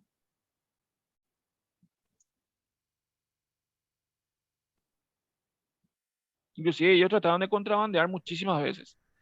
Quisieron llevar a este insecto desde Asia a Europa y este insecto no pudo, ¿verdad? ¿Por qué? Porque era difícil y le encantaba el clima cálido de este y clima húmedo de Asia, entonces no podía irse a Europa. Me refiero al gusano de seda. El gusano de seda consumía bambú principalmente y de su baba se extraía justamente los hilos para posteriormente realizar los tejidos de esa seda, por eso ustedes ven esa seda natural, es carísima, ni qué decir en esa época, ¿verdad? Eso traía de India. También las especias que nosotros consideramos hoy algo normal, común y corriente, comino, clavo de olor, pimienta, bueno, eso era importante para que los reyes y la corte pueda farrear literalmente, pueda hacer grandes fiestas, los famosos banquetes que duraban aproximadamente 2 semanas o un mes. Ellos no es que duraban un día en mala fiesta, ¿verdad? Y ahí están los cortesanos, que su profesión literalmente era ser personas que recibían a las personas extranjeras, principalmente con grandes fiestas. Entonces la idea era consumición de alimentos, y estos alimentos tenían que estar correctamente conservados, entonces las especies ayudaban a eso. En ese momento, cuando cae Constantinopla, tenían que buscar un lugar por donde ir a la India, entonces Colón dice, bueno, vamos a ir al oeste, después los portugueses dicen, bueno, vamos a ir por África. Por eso le digo causalidad nuevamente. O sea, si no caía Constantinopla, esto no iba a ocurrir. O sea, toda esta estructura que vemos hoy. Y acá surge el famoso Renacimiento, ¿verdad? La cultura greco-romana. Ahí yo le digo a los chicos, las tortugas ninja. No sé si en la época de ustedes las tortugas ninja. Leonardo da Vinci, Rafael Sanzio, Donatello y lo que sería Leonardo da Vinci, Miguel Ángel, Donatello, Rafael. Ahí tenemos los cuatro. Entonces, estos personajes muy importantes dentro del arte iconográfico, el arte de la pintura, hasta el día de hoy podemos divisar la Gioconda, la Mona Lisa, icónica, de cómo te llega la visión que tiene ella, quién fue, cómo se hizo, bueno, ahí hay muchísimas historias sobre eso. Miguel Ángel Buonarroti fue un esclavo del Papa, hizo la Capilla Sixtina, cuántos años el Papa no le pagaba, cuántos años, bueno, inclusive hay mucha simbología dentro de la Capilla Sixtina. Bueno, podemos hablar largo y tendido esa parte. Y también Leonardo da Vinci hizo grabados de lo que sería un helicóptero, un tanque, un submarino, bueno, podemos hablar muchísimo sobre estas personas, ¿verdad? Grandes artistas, y acá la gente comienza a pensar de una forma diferente. En la Edad Media era teocentrismo. Dios es el centro del pensamiento. Sin embargo, en la Edad Moderna el hombre comienza ya a pensar por sí mismo, se cambia de un teocentrismo, se pasa a un antropocentrismo. El hombre es dueño de su destino, el hombre quiere formar parte de la historia y el hombre quiere adentrarse en lo desconocido. O sea, ocurre muchísimo, por eso ustedes muchísimos descubrimientos van a ver en el transcurso de esta edad moderna. La mayor parte de estos descubrimientos son hechos justamente para que estas personas perdieron el miedo literalmente a lo que sería la parte anterior o el periodo anterior. En la edad moderna surge lo que sería la época de la conquista y la colonización de América. También durante ese proceso se da lo que sería el afianzamiento de los imperios de la colonización en sí, el imperio inglés, el imperio francés, que vamos a tener también, vamos a estudiar eso, y el imperio español, ¿verdad? Y la Revolución Francesa, ¿por qué es importante? ¿Por qué se quiebra ahí? ¿Por qué la Edad Moderna termina ahí? Porque la Revolución Francesa tiene libertad, igualdad y fraternidad como pilares, y dentro de esa estructura, vamos a ver que se termina con el antiguo régimen, se termina con lo que son los reyes, entonces el reinado de la monarquía. A partir de este proceso, la monarquía pierde totalmente su poder, porque en la Edad Media el monarca o rey tenía tierras, y eso le hacía rey porque era el dueño de las tierras. Sin embargo, en la Edad Moderna, el rey va a perder su poder, porque muchos señores feudales van a ser burgueses. Los burgueses de la clase social que se caracterizaba por ser comerciante. Tenían mucho dinero. ¿Por qué? Porque comerciaba, por ejemplo, especias o cualquier otro tipo de comercio realizado. Entonces tenían más dinero que el propio rey. Entonces va a surgir por eso el gusto al arte, a las pinturas. Y ahí nos referimos a lo que serían los mecenas. Personas que tenían mucha plata, mucho dinero y van a crear o van a adoctrinar a varios artistas para que ellos sean partícipes de este movimiento cultural. Eso ocurría principalmente en la zona de Florencia, en Italia, y después eso va a ir extendiéndose a nivel del mundo. Nos referimos al Renacimiento. Acá tenemos un ejemplo, ahí tenemos la icónica pintura de la Revolución Francesa. Libertad, igualdad, fraternidad. Se deja entonces de lado el antiguo régimen y se forma la República. En este caso, la República Francesa, que va a tener poco periodo de tiempo, ¿verdad? Después surge ahí Napoleón Bonaparte y netamente surge otra vez un emperador, ¿verdad? En Francia, y inicialmente lo que sería la Revolución Francesa termina ahí, ¿verdad? Pero después otra vez se estructura lo que sería el reinado otra vez en Francia, ¿verdad? Pero un ejemplo que les pongo de lo que sería la parte de dejar de lado la monarquía, y a partir de ese momento muchas monarquías van a ser constitucionales. Justamente hace poquito tuvimos la visita acá de la reina de España, España, Inglaterra, Holanda. Holanda tiene un principado. El caso de Inglaterra, todavía tenemos la inmortal, ¿verdad? Isabel II, que está de 1953 en el gobierno. No sé cuándo, ahí está una competencia, dicen los muchachos, ahora entre Mirta Legrand y Isabel II, y no sabemos quién va a ganar ahí, ¿verdad? Vamos a ver quién gana. Pero hace muchísimo tiempo. La señora inclusive tiene casi 90 años. La vez pasada estaba Joe Biden, el presidente de los Estados Unidos, se fue junto a ella y ella se paró. Ya se paró la señora casi 2 horas, ¿verdad? O sea, para darle lo que la señora todavía tiene mucho largo y tendido su proceso de gobierno. Bueno, en la edad contemporánea, ¿qué estudiamos aquí? De la Revolución Francesa hasta lo que sería la actualidad, ¿qué estudiamos? Todo lo que sería el proceso de la independencia de los estados, americanos principalmente. Estudiamos la Primera Guerra Mundial, Segunda Guerra Mundial. Aquí a nivel de Paraguay estudiamos, inclusive nosotros somos independientes. Después estudiamos lo que sería la revolución del 15 de mayo. También estudiamos lo que sería la Guerra de la Triple Alianza, el gobierno de los López anteriormente. Después ya los gobiernos de la posguerra, ahí hay un inconveniente, ahí va a haber muchísima anarquía política, muchos inconvenientes, muchos problemas, y después ya entramos en lo que sería la parte del siglo XX en sí, ¿verdad? Y la edad contemporánea tenemos ya mucha diferencia con lo que sería la edad eh, moderna, hay muchísima diferencia. Por eso hay muchos que dicen que ya tiene que haber una era digital. A partir del año 2020 ya tiene que ser una era digital, ¿verdad? Ahí hay un debate todavía entre los historiadores si hacemos o no una era digital, y más todavía con el tema de la pandemia, ¿verdad? Que hoy, bueno, y más todavía con lo que hace poquito lanzó Mark Zuckerberg, ¿verdad? Que dentro de poco ya vamos a ser totalmente digitales, o sea, vamos a ser ya un metaverso, no sé qué escuché la vez pasada, que literalmente nos vamos a estar nosotros, va a ser una proyección de nosotros que la gente va a poder ver. Y bueno, más que nunca, entonces, estamos entrando en una era digital. Acá pueden hacer un screen de pantalla si quieren, ahí está resumido lo que acabamos de realizar de contenido. La prehistoria va desde 3 millones de años antes de Cristo hasta la invención de la escritura, 3500 AC. En la Edad Antigua va desde 3500 AC hasta la caída del Imperio Romano de Occidente, eso pueden agregar ahí, para que no les confunda, caída del Imperio Romano de Occidente en el 476.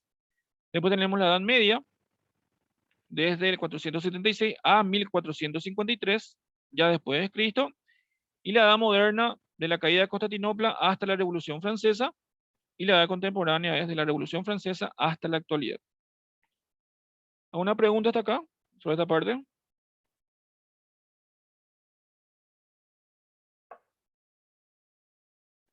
Ninguna, profe. Ninguna, ¿se entiende bien? ¿Están ahí? ¿Siguen ahí? ¿No se duerman? Como le digo, a mí me Profe, gusta hablar mucho, pero yo quiero que ustedes pregunten también. Señor, sin problema, pregunte.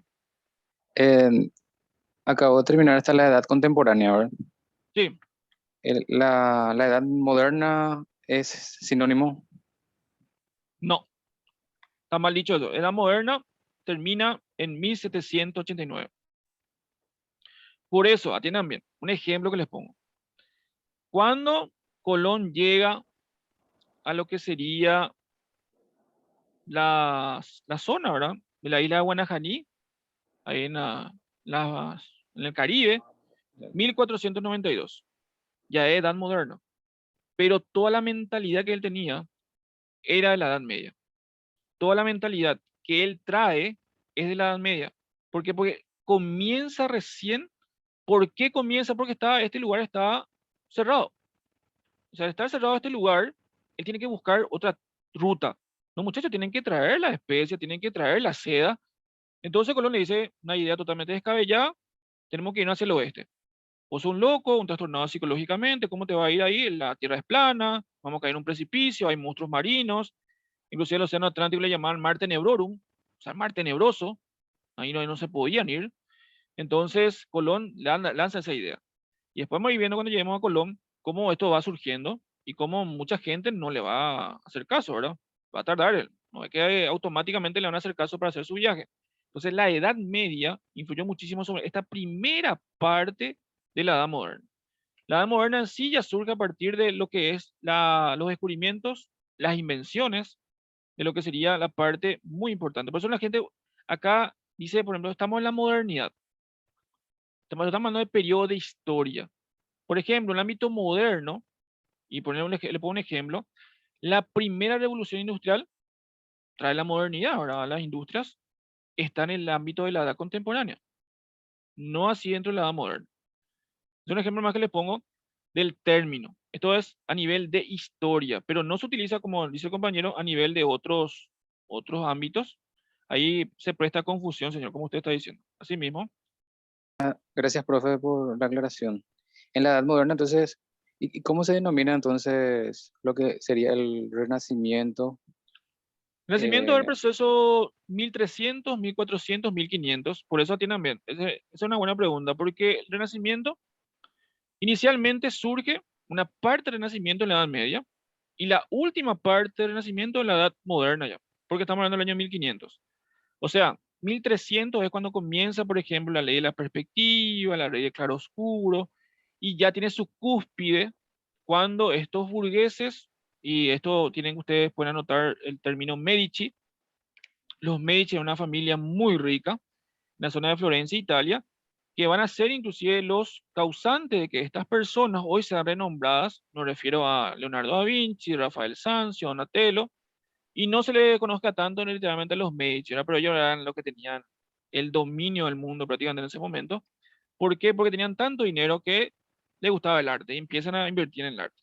Entonces, esa es la última parte ya de la edad, eh, sería la parte del Renacimiento ya dentro de la edad contemporánea, pero comienza el año 1300 en la Edad Media, el Renacimiento. Tiene tres Genial, periodos, profe. 1300, 1400, 1500.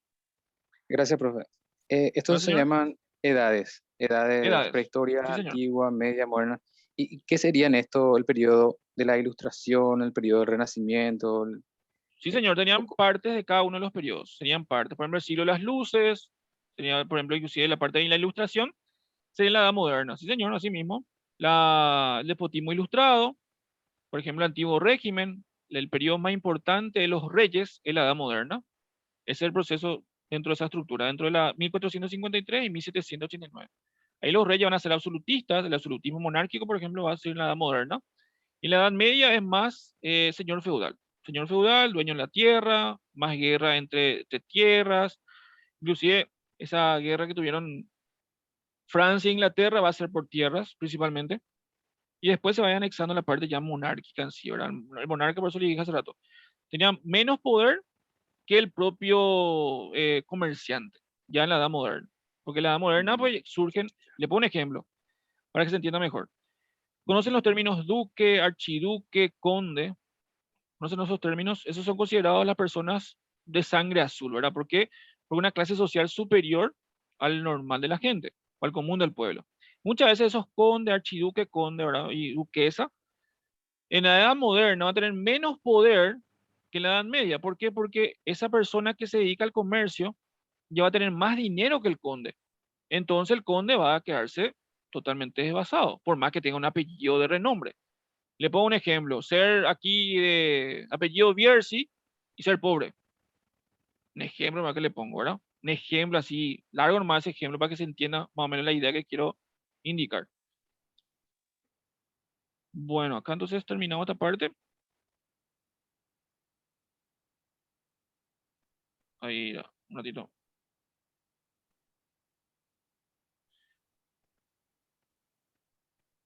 Acá tenemos un ejemplo de lo que sería cada una de las edades con una imagen correspondiente, ¿verdad? Para que ustedes, por lo menos, como le digo, me gusta mucho la parte visual a mí. Entonces, por lo menos, para que ustedes me echen esta parte. Ahí tenemos un arte rupestre, tenemos a edad antigua, ahora que el caso del Partenón. Tenemos lo que es la Edad Media, el caso de una catedral gótica. Tenemos una cúpula ahí en Florencia, Italia, que sería la Edad Moderna. Y la Edad Contemporánea tenemos ahí lo que sería el teatro de Sydney, en Australia, ícono de la arquitectura universal. Hasta ahora dicen que es una de las obras más hermosas, más lindas a nivel de arquitectura. Y acá tenemos ya, y ahora entramos ya en lo que sería historia del Paraguay. Este es un ejemplo de los periodos de la historia del Paraguay. Periodo aborigen o precolonial va desde el inicio, ¿verdad? Del hombre en América, que vamos a estudiar después, hasta el año 1537. que un 15 de agosto de 1537 ocurre algo muy importante en la historia del Paraguay. ¿Qué podría ser?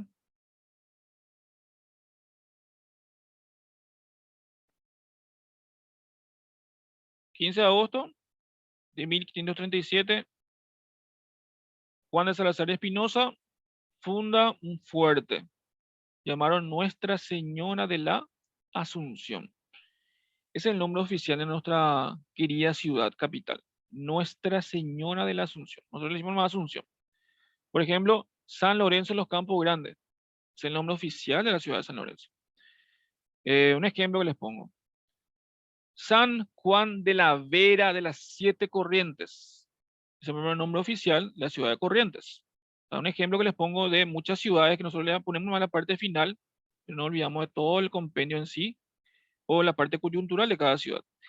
Entonces, a partir de ese momento comienza la conquista en Paraguay, que va hasta el año 1617, cuando se divide la provincia gigante de las Indias, y Paraguay queda como una gobernación independiente ya, no independiente, independiente del contexto general, porque la gobernación o la provincia gigante de las Indias era parte de lo que sería Bolivia, parte de lo que sería Argentina, parte de lo que sería Brasil y parte de lo que sería Paraguay hoy. O sea, era gigante, como su nombre lo indica.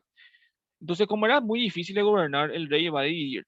Y ahí surge la que sería provincia del Paraguay en sí, dependiente todavía de la corona española, con el primer gobernador criollo de las Indias llamado Hernando Arias de Saavedra, alias Hernandarias. Después tenemos el periodo colonial en sí. Acá va, acá un error tuve. Este es 1617, acá va, 1617 a 1811. Ahí yo me autocorrijo acá, ahí tuve un error. Disculpen ahí. Acá tienen que poner 1617 a 1811. El periodo colonial, ahí me autocorrijo. Mil disculpas ahí. No sé por qué puse el mismo abajo, ¿verdad?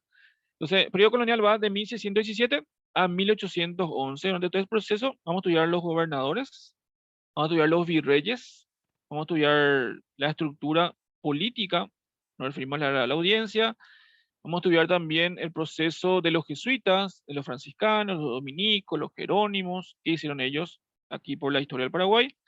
También vamos a estudiar un proceso muy importante, que es el proceso de las encomiendas. Vamos a estudiar también el proceso del fortalecimiento de cada una de las ciudades fundadas en ese momento.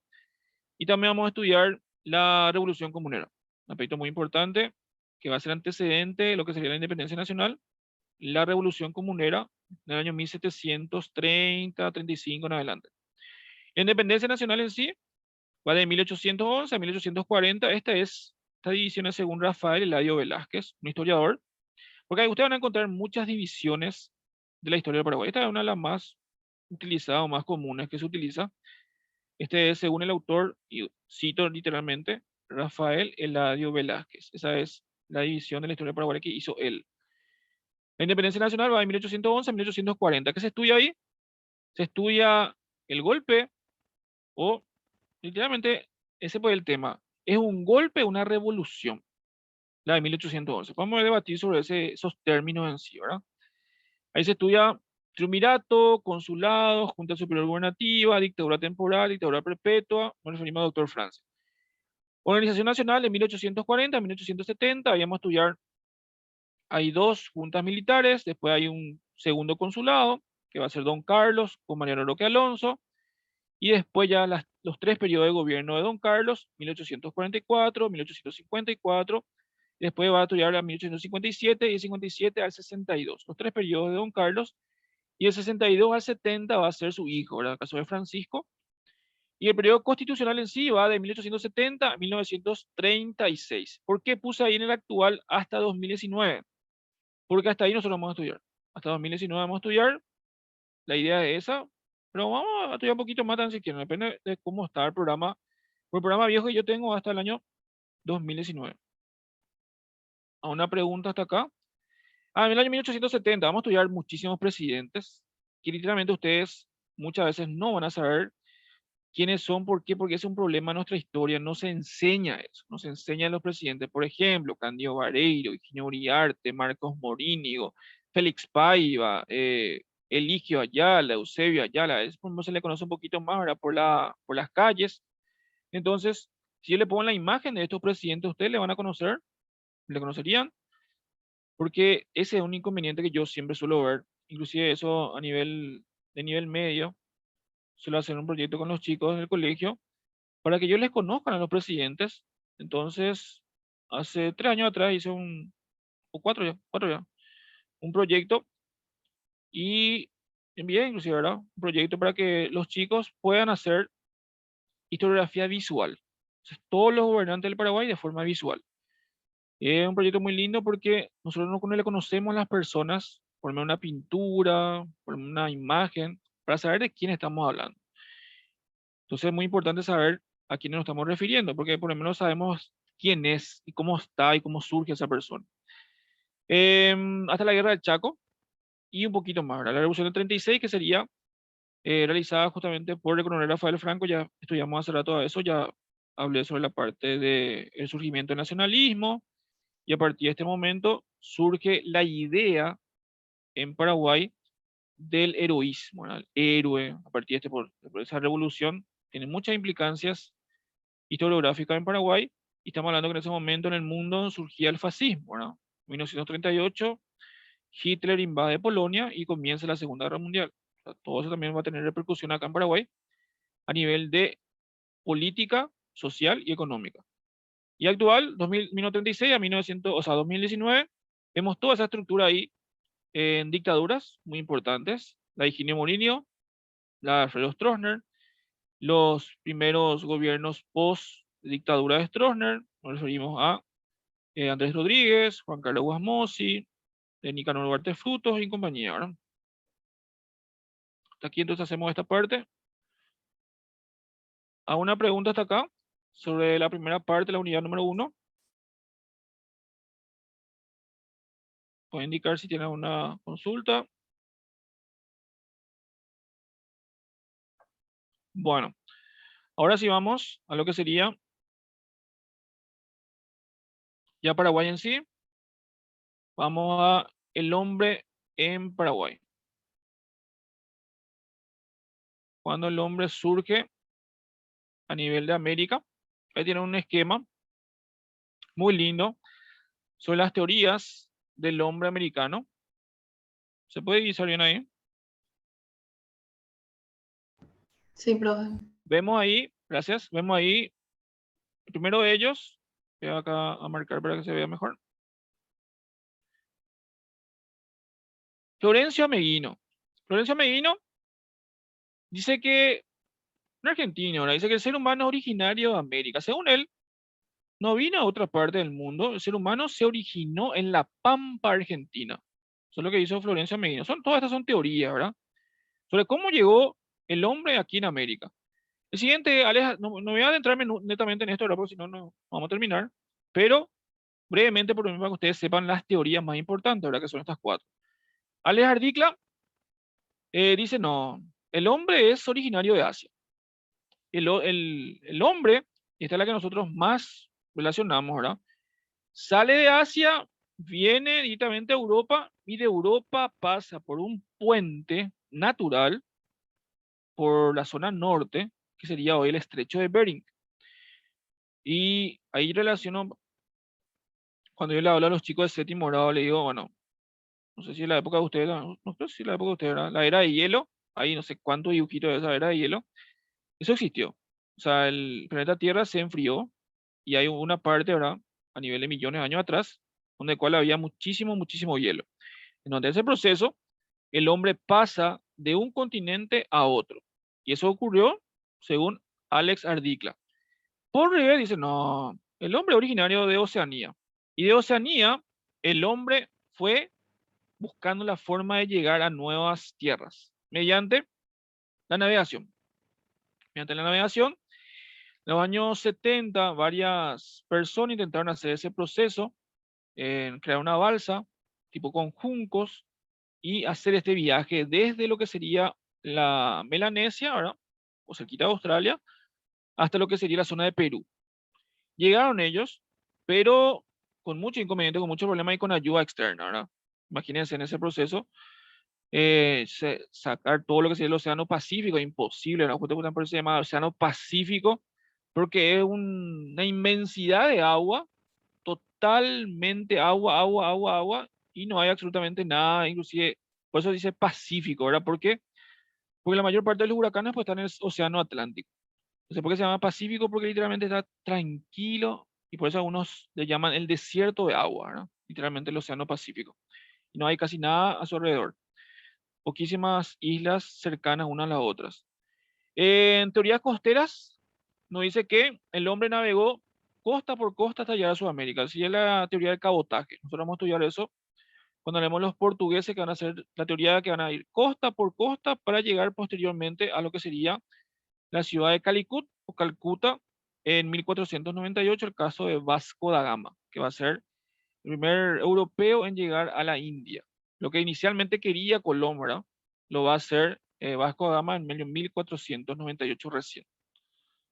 Colón ya llegó a nuevas tierras, ¿verdad? Empezó que llegó a la India en 1492, después su segundo viaje en 1493, y en 1498 recién los portugueses, parte por parte, ellos van a ir descubriendo lo que sería la zona de África. Una de las más importantes es o el Cabo de Buena Esperanza, que sería el sur en sí, hoy llamada Ciudad del Cabo.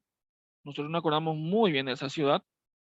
¿Por qué? Porque ahí, sí, ahí mismo, en el año 2010, ¿te acuerdas Cardoso, erró el penal? Sí, esa misma Ciudad del Cabo, en Sudáfrica, justamente le llamaban Ciudad del Cabo. ¿Por qué? Porque, perdón, Cabo de Buena Esperanza. ¿Por qué? Porque le daba a ellos la esperanza de ir a lo que sería ya la India. Y ya llegaron en la zona sur. No había más nada al sur, entonces ellos llegaron al sur.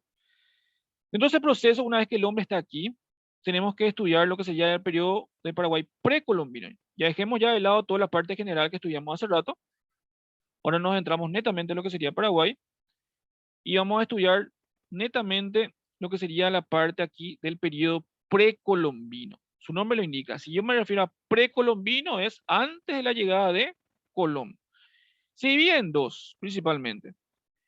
En el periodo precolombino paleolítico, que se va a basar netamente en los pámpidos o chaqueños.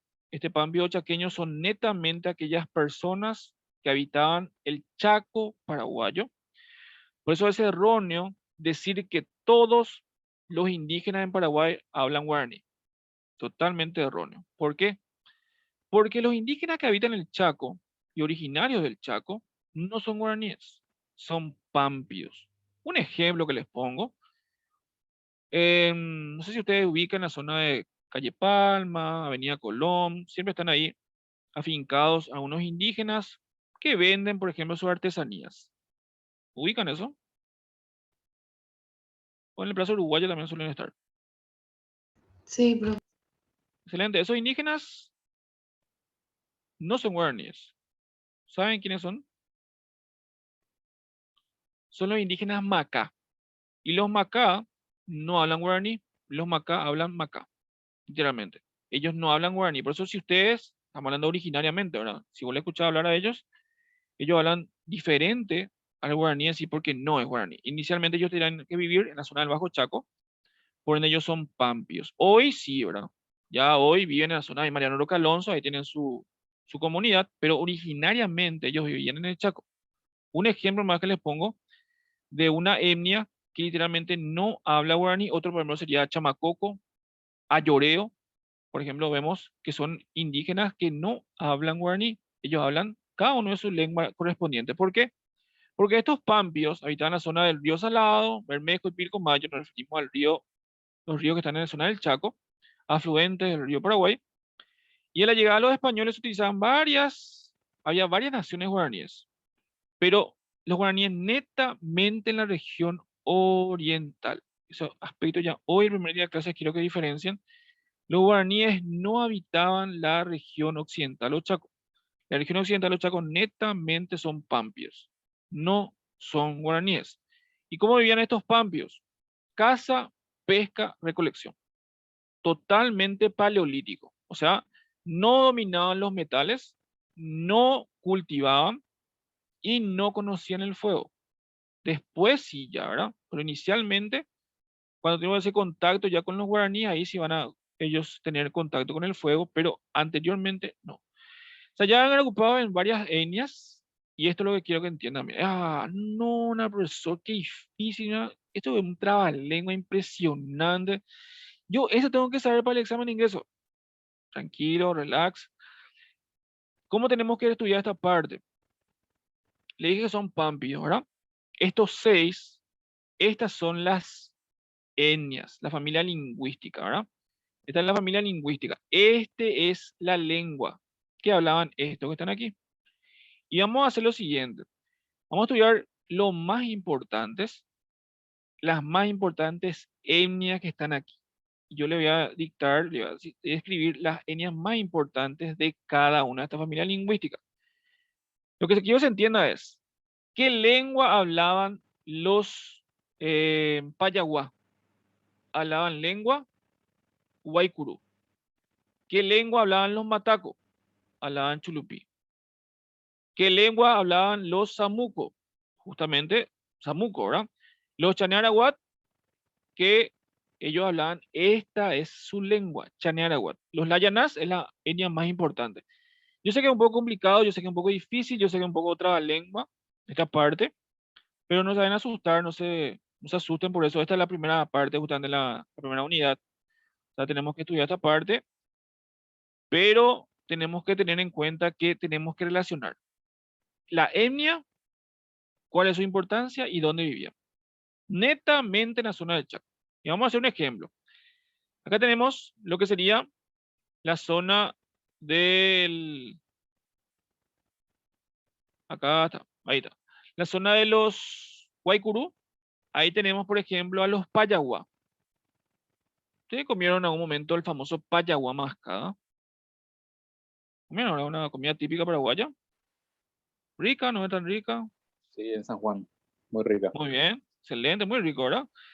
Bueno, a nivel historiográfico y a nivel de la gastronomía, se cree, ¿verdad? Que el Payaguá mascada surge de que esta etnia, hacían los caracoles que crecían a la vera del río, ellos machacaban y esa carne ellos utilizaban y hacían un compendio, ¿verdad? Juntaban todo y ellos eso consumían. Entonces de ahí se cree, ¿verdad? Que viene el famoso payaguá mascada, por eso se llama mascada, ¿por qué? Porque ellos hacían tipo un polvillo de ese caracol y ellos consumían. Un ejemplo, una de las tantas historias, ¿verdad? Sobre que hay sobre las comidas típicas paraguayas, que hay muchísimas, ¿verdad? Los payaguá mascada, pero ¿por qué son famosos? El tema del payaguá. Payaguá es la etnia que van a ser conocidos como piratas del río. Si ustedes se van al Museo del Cabildo, en la parte, la eh, segunda zona de tu mano izquierda, una vez que entras en el Cabildo, pues, me refiero al Museo del Cabildo, está la zona de la Casa de los Indígenas, ¿verdad? Y ahí vas a ver una piragua. Piragua es un barco, un bote que utilizaban los payaguás, tipo un tronco de madera, con abertura en el medio mismo, utilizaban tipo un kayak. Entonces ellos se movilizaban tranquilamente por el río sin ningún tipo de inconveniente, con mucha destreza y con mucha habilidad. Entonces ellos eran literalmente los piratas del río y lastimosamente, ¿qué hacían? Guerra, ¿verdad? ¿Contra quién inicialmente? Contra los guaraníes, le sacaban sus recursos naturales y después cuando llega el español, lo mismo, ¿verdad? Por eso eran muy peligrosos los Payaguá y dominaban literalmente el río. Sabían todas las corrientes, sabían en qué momento ellos tenían que ir de un lugar a otro. Dominaban el río. Por eso es muy importante. Y el tema de los mayas, también porque los mayas van a ser la zona cerquita a lo que sería la zona de Fuerte Olimpo hoy. Ellos van a tener mucha importancia y lo que sería ya la zona norte en sí del Chaco. Por eso se ocupaban de tiempo muy remoto el área del Gran Chaco. Nos referimos a la zona norte principalmente. Fuerte Olimpo, Bahía Negra, allá en la zona ya que es la triple frontera, donde es Paraguay, Bolivia y Brasil. Hay una triple frontera que no es Paraguay, Argentina, Brasil, ¿verdad? Me refiero al norte en sí del Chaco, allá cerquita de Bahía Negra, un poquito más al norte de Fuerte Olimpo. Los matacos, tenemos ahí, vivían sobre el río Parapití, el río Pilcomayo, ahí están los famosos Chulupí, Chorotí y Guiznay, tenían características sociales y políticas muy importantes que vamos a estudiar después a nivel general. Por ejemplo, el tema de la crianza de los hijos, el tema del aborto, el tema del infanticidio, vamos a estudiar sobre esa parte.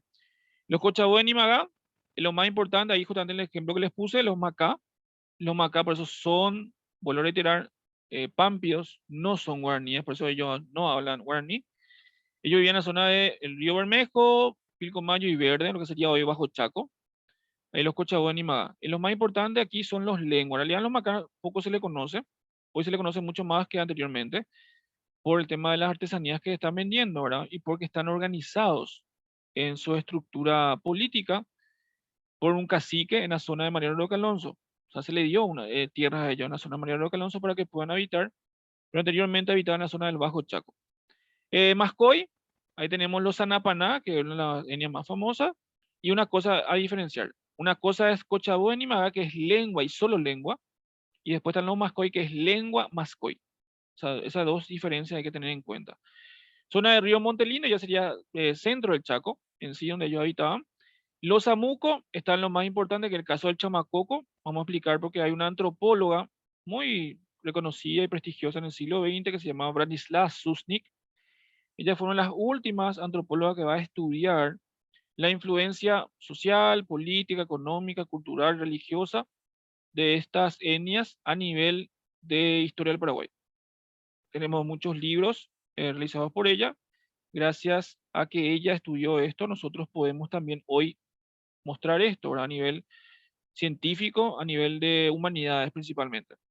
Los Chanearaguap, dentro de la estructura, los Layaná son la etnia más famosa. Yo solamente les nombro la etnia más famosa de cada uno de los pampios. Después vamos a hacer un repaso netamente de esto de forma individual, pero ustedes lo que tienen que saber es más o menos dónde estaban ubicados y su aspecto general. Solamente su aspecto general. Y no confundir estos seis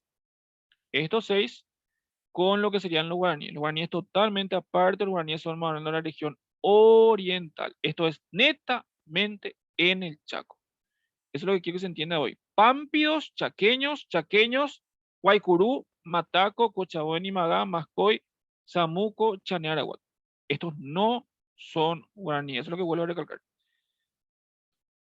Bueno, ¿qué ellos hacían? Acá un ejemplo, y acá me quiero centrar en esto, una imagen, justamente una fotografía hecha por Branislav Susnik, la que acabo de nombrar. ¿Qué se ve ahí? ¿Qué me pueden describir? ¿Quién se anima a describirme esa imagen? ¿Se anima a describirme esa imagen?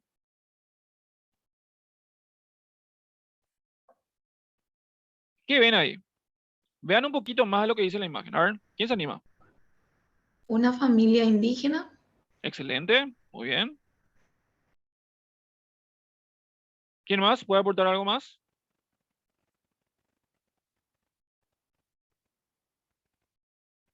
¿Algo más que se ve ahí?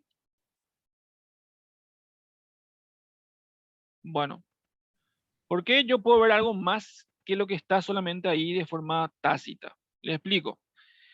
El varón está con el niño, pero aquí no se divisa, ¿verdad? Porque la perspectiva está un poquito, y como era una fotografía blanco y negro, esta mujer está detrás del varón, no está en la misma línea del varón, porque la mujer está por detrás del varón, porque el varón fue la autoridad, quien está por enfrente, está por detrás. Por eso ustedes ven que demasiado, no hay que ser tan petiza la señora, ¿verdad? Está un poquito más atrás. Y acá vemos que nena con la mamá y el varón con el papá. Pero vemos acá que el varón quiere estar con la mamá. O sea que el papá siempre estaba ausente, literalmente eso era real. El papá nunca estaba en casa, entonces la mayor parte de las veces, para no decir que el varón y la nena estaban criadas por solamente la madre. Aquí también un aspecto muy importante dentro de la estructura de los chamacocos que vamos a estudiar después. Tema de la frente.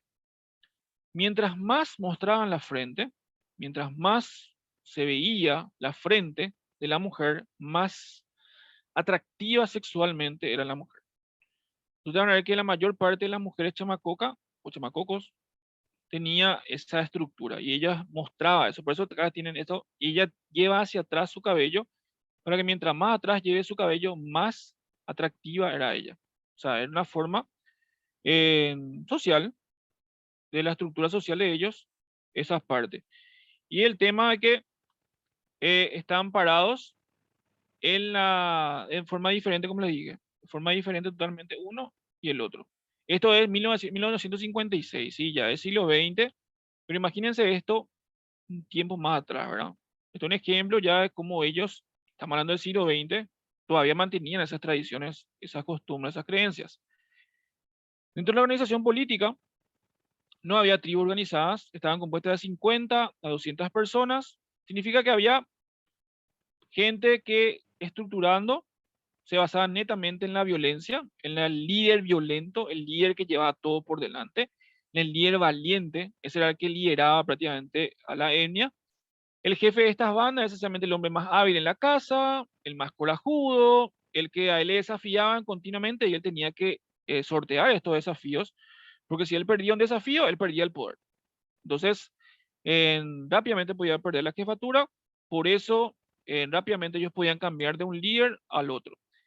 Un ejemplo que pone esto está sacado directamente de Marimonte, el libro que es base de ustedes para el cursillo. Esta parte está muy bien descrita, esa parte de los pampios, los guaraníes. Entonces yo saqué de forma literal de lo que sería el libro de Marimonte. O sea, si ustedes tienen el libro de Marimonte, pueden juzgar aquí y pueden mirar que está igualito, ¿verdad? En ese sentido, no se van a preocupar. De los Toba, por ejemplo, los jefes podían tener varias mujeres y usaban peinados especiales. Ese es un ejemplo. Los guaraníes también van a hacer eso. Cuando hay un acontecimiento importante, se peina. No, pero no sé si acaso acá las chicas, ¿verdad? Cuando hay un acontecimiento importante, 15 años, colación, bautismo, no sé, un acontecimiento importante, cumpleaños, ya sea X, ustedes se van a la peluquería, ¿verdad? Las indígenas no. Las indígenas usaban peinados especiales para atraer sexualmente al varón. Muchísimas veces utilizaban ellos eso. ¿Por qué? Porque tenían que sobresalir las demás personas. Entonces, ¿cómo sobresalían? Con sus peinados. Literalmente es así. En caso de guerra, elegían a los capitanes por su bravura, que era más valiente, que era más corajudo, que acabamos de indicar. El valor que ellos realizaban al Consejo de Ancianos, que es la máxima autoridad política. A ver, ¿cuándo consideramos un anciano?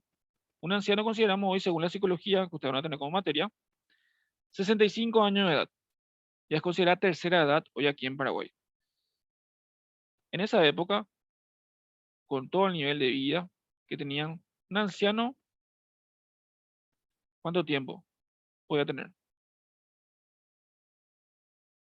45 años o menos, y era considerado un anciano, por el nivel de vida que estaba en ese momento, en esa época, por cómo ella estaba totalmente arrugado y por todo lo que estaba viviendo, ¿verdad?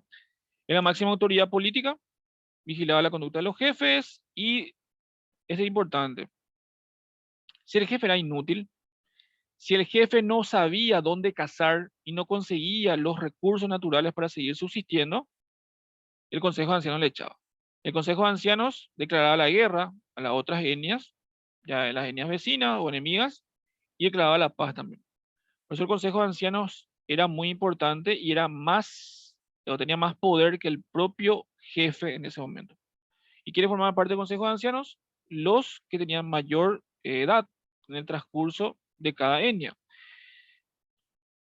Dentro de la organización social existía una clase social, sí, la ocupaba el jefe, el consejo de ancianos y sus parientes en la clase social más alta. Después están los guerreros y después están los esclavos, ¿verdad? Para que vean esa característica dentro de la famosa pirámide social de la estructura social. Los cargos no eran hereditarios, como le digo. Si el jefe hoy podía liderar, después podía venir a desafiarle otro más corajudo, más valiente, él dejaba el cargo y ocupaba la siguiente persona el cargo, sin problemas, sin inconveniente. Por eso ellos continuamente cambiaban de jefe. Estaban los esclavos por último, quienes generalmente eran prisioneros de guerra.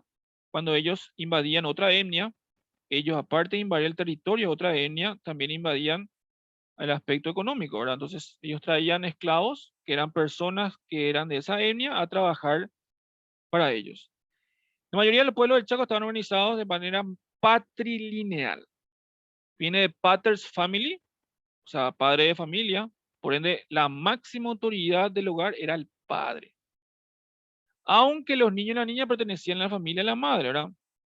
Ese principio patrilineal se expresaba más vigorosamente entre los choroti, cuyas mujeres ocupaban una posición muy independiente. Este también es un aspecto importante porque Marimonte, esta parte siempre le da mucha importancia a la mujer Dice, ella tiene escrito varios libros sobre el feminismo aquí en Paraguay, entonces ella habla mucho de esa parte del feminismo y también aquí en este apartado habla mucho de la importancia de la mujer dentro de los pampeos y posteriormente los guaraníes, ¿verdad? Y patrilineal, ¿qué se refiere a eso? ¿Qué le da autoridad al hombre? El hombre, entonces, ¿cuándo tenía autoridad? Si es patrilineal la sociedad, ¿cuándo el hombre tenía autoridad? ¿Cuándo se puede considerar que es un hombre en sí? A ver, ¿cuándo ustedes creen? Cuando toma la responsabilidad, Excelente. Cuando tiene la responsabilidad de formar una familia a sí mismo y cuando él es una persona que tiene un hijo. Un jefe, por más corajudo que sea, por más bravo que sea, por más que lleve todo por delante, por más violento que sea, no va a poder acceder a esa lideranza si no tiene familia. Por ende, si no tiene hijos. Ustedes conocen, ¿verdad? En el interior no se dice inclusive hijos, se dice familia. Yo tengo una familia, yo tengo dos familias, yo tengo tres familias. O sea, familia se relaciona a hijos. ¿Por qué? Porque cuando tenía hijos, él automáticamente adquiría autoridad. Antes no podía hacerlo. Por esto que estamos indicando que la autoridad social es muy importante en la parte lineal. El padre es la autoridad. ¿Qué le da la autoridad? Tener hijos. Entonces, ¿eran frecuentes los infanticidios? Sí. Infanticidio es cuando la criatura, se le mata a la criatura por tener algún problema físico, a un problema grave de salud, se le mataba a ellos, literalmente de niños, y se le encerraba, inclusive después, vamos a ver la parte de los guaraníes, en una urna, ¿verdad? Una urna mortuoria. Los abortos provocados, también, el caso de las mujeres, era muy esto notorio, ¿por qué? Porque si la mujer tenía inconvenientes de salud, los abortos eran provocados, y muchas veces, la mayor parte de las veces, esto provocaba la muerte de las propias mujeres. Las mujeres elegían a sus maridos en los pampios. En los guaraníes va a ser totalmente lo contrario. La familia de la mamá va a elegir ya para, para el novio y futuro esposo de su hija, cuando su hija es inclusive ya de niña. De niña le va a elegir quién va a ser su futuro esposo. Sin embargo, acá los pampios ellos podían elegir a sus maridos, tenían libertad. Una vez celebrado el matrimonio, el esposo debía servir a los parientes de la esposa, por lo que se mudaba a la casa de esta. Eso es lo que era el problema. Entiendan bien, el esposo debía servir a los parientes de la esposa. Entonces vos, varón, te ibas a la casa de la suegra. Te mudaba en la suegra. No sé si muchos de ustedes aplicó eso en algún momento de su vida, ¿verdad? No es una concepción pámpida que el varón salía de su casa, se casaba y se iba a vivir con la suegra. No sé si ustedes los varones quieren hacer eso, ¿verdad? Si les gusta esa idea tradicional de los pampios, llevar también a la actualidad hoy, ¿verdad? Es complicado, muy difícil.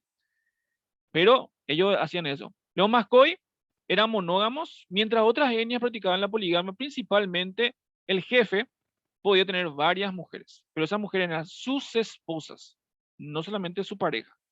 Esa es una concesión muy importante. El jefe podía tener varias esposas, no así pareja. O sea, tenía que casarse sí o sí con ella, principalmente a nivel político, ¿verdad? O sea, se casaba, por ejemplo, con la hija del jefe de la otra etnia para tener una alianza política y ser parientes. Un aspecto social fue la limitación de la natalidad. Esto también es un aspecto muy importante. Uniones matrimoniales tardías. Ellos practicaban inclusive el aborto cuando ya demasiada gente ya había. No tenían la posibilidad ellos de tener muchos recursos naturales, entonces teníamos que reducir la natalidad. Entonces, ¿cómo se reducía? Literalmente hacer abortos o inclusive se les mataban a los niños, infanticidios. Los mayas tenían uno o dos hijos, los chané tenían dos varones y una niña, y los payaguá eran proporcional de un varón o una hija. Ahí podemos ver una mitología. Ustedes habrán escuchado ahora que muchos hijos que tienen los indígenas. ¿Habrán escuchado eso? A nivel de discriminación, ¿verdad? Demasiado muchos hijos tienen. Vean en lo que es la parte original, la parte proporcional de esta parte de la historia. Poquísimo. Ellos tenían ya una idea previa de que 2 a 3 máximo. No tener 10, 15 hijos. ¿Por qué? Porque ellos sabían que los recursos naturales son pocos y son limitados. Entonces, si ellos tenían mucho, no podían subsistir, no podían vivir. En cuanto a la herencia, los hijos y la hija heredaban partes iguales. Partes iguales, pero más importancia se le va a dar al primogénito, ¿verdad? De la organización económica, y con esto termino, ya me estoy pasando otra vez la hora, un ratito más y terminamos hasta por lo menos la parte económica. Bueno, ofrecía ventajas para el cultivo, sus habitantes se dedicaban principalmente a la caza, la pesca, la recolección. Ellos vivían en un lugar muy caluroso, en el Chaco paraguayo, en la zona suelo pantanoso, en la zona del Bajo Chaco. Ahí está el famoso Estero Patiño, ahí está la ruta número 10, justamente. Ahí siempre está un suelo muy aluvial, no absorbe la humedad, entonces cuando llueve se queda ahí literalmente la humedad, por eso es una zona muy pantanosa. En algunas regiones del noroeste chaqueño se cultivaba mandioca, poroto y plantas, y se van de la zona importada de los incas, inclusive vamos a tener una relación muy importante ahí. Por eso se llama yuca, se llaman los ecuatorianos, los peruanos, los bolivianos, nosotros le llamamos mandioca, pero en realidad no es lo mismo. La yuca es amarga, la yuca es, inclusive, no es lo mismo que nosotros consumimos como mandioca. ¿Por qué? Porque los guaraníes van a cultivar 24 tipos de mandioca. Y ellos van a saber, posteriormente, cuál es el tipo de mandioca que no es amarga. Porque la mayor parte de las mandiocas anteriores tenían arsénico. Por eso les hacía tipo amargo. Y ustedes van a ver eso. Cuando la mandioca no es, y vos compraste y la hiciste todo, le hiciste hervir muchísimo, igual no es rica, porque es un subtipo de mandioca. Hay diversos subtipos de mandioca también, no todas las mandiocas son iguales. Yo eso aprendí hace poco, ¿no? Los grupos cerca de los ríos se dedicaban exclusivamente a la pesca, utilizando barreras, y estas barreras se utilizaban de la famosa planta de Caraguatá, o sea, del coco. Utilizaban estas plantas para lo que realizar la acción de las redes. Bueno, hasta aquí hacemos lo que sería Pampios. La próxima hablamos de los guaraníes y el proceso en sí de lo que sería la primera parte del periodo del descubrimiento de América también. ¿A una pregunta hasta acá? ¿Que ha quedado la nebulosa, como se dice? ¿Una duda? Todo claro, profe. ¿Todo claro? Profe, Señor, te escucho. esa introducción de la prehistoria, de antiguo eso, fue una intro nomás para entrar a lo que es realmente el programa, que es la historia del Paraguay. Sí, está una introducción básica que tenemos que tener en cuenta los periodos en sí. Porque en historia en sí, habla directamente de historia en sí, pero una introducción que necesitamos hacer para ir analizando eso y analizando dentro de la estructura de la historia, porque no olvidamos nosotros, no olvidamos esa parte, y para relacionar y hacer una analogía con la historia del Paraguay. Sí, señor, Gracias, profe. pero tenemos que tener una noción básica de eso, ¿verdad? Sí, voy a mandar, una vez que termine este, por eso prefiero 2 clases llamando al grupo para que ustedes puedan después tener el PPT, sin problema. Y como le digo, la idea mía es hacer cada 2 a 3 semanas un examencito acá en vivo en directo, ping-pong de preguntas y respuestas. Yo quiero también que ustedes se prendan, porque si ustedes me dejan hablar, yo voy a hablar muchísimo y quiero también que ustedes hablen. Quiero también conocerle a ustedes, entonces quiero que ustedes también vayan participando en clase. El material está en formato físico, vende Sergio el material de historia de Marimonte. Está, no sé cuánto, Sergio. ¿Está ahí, Sergio?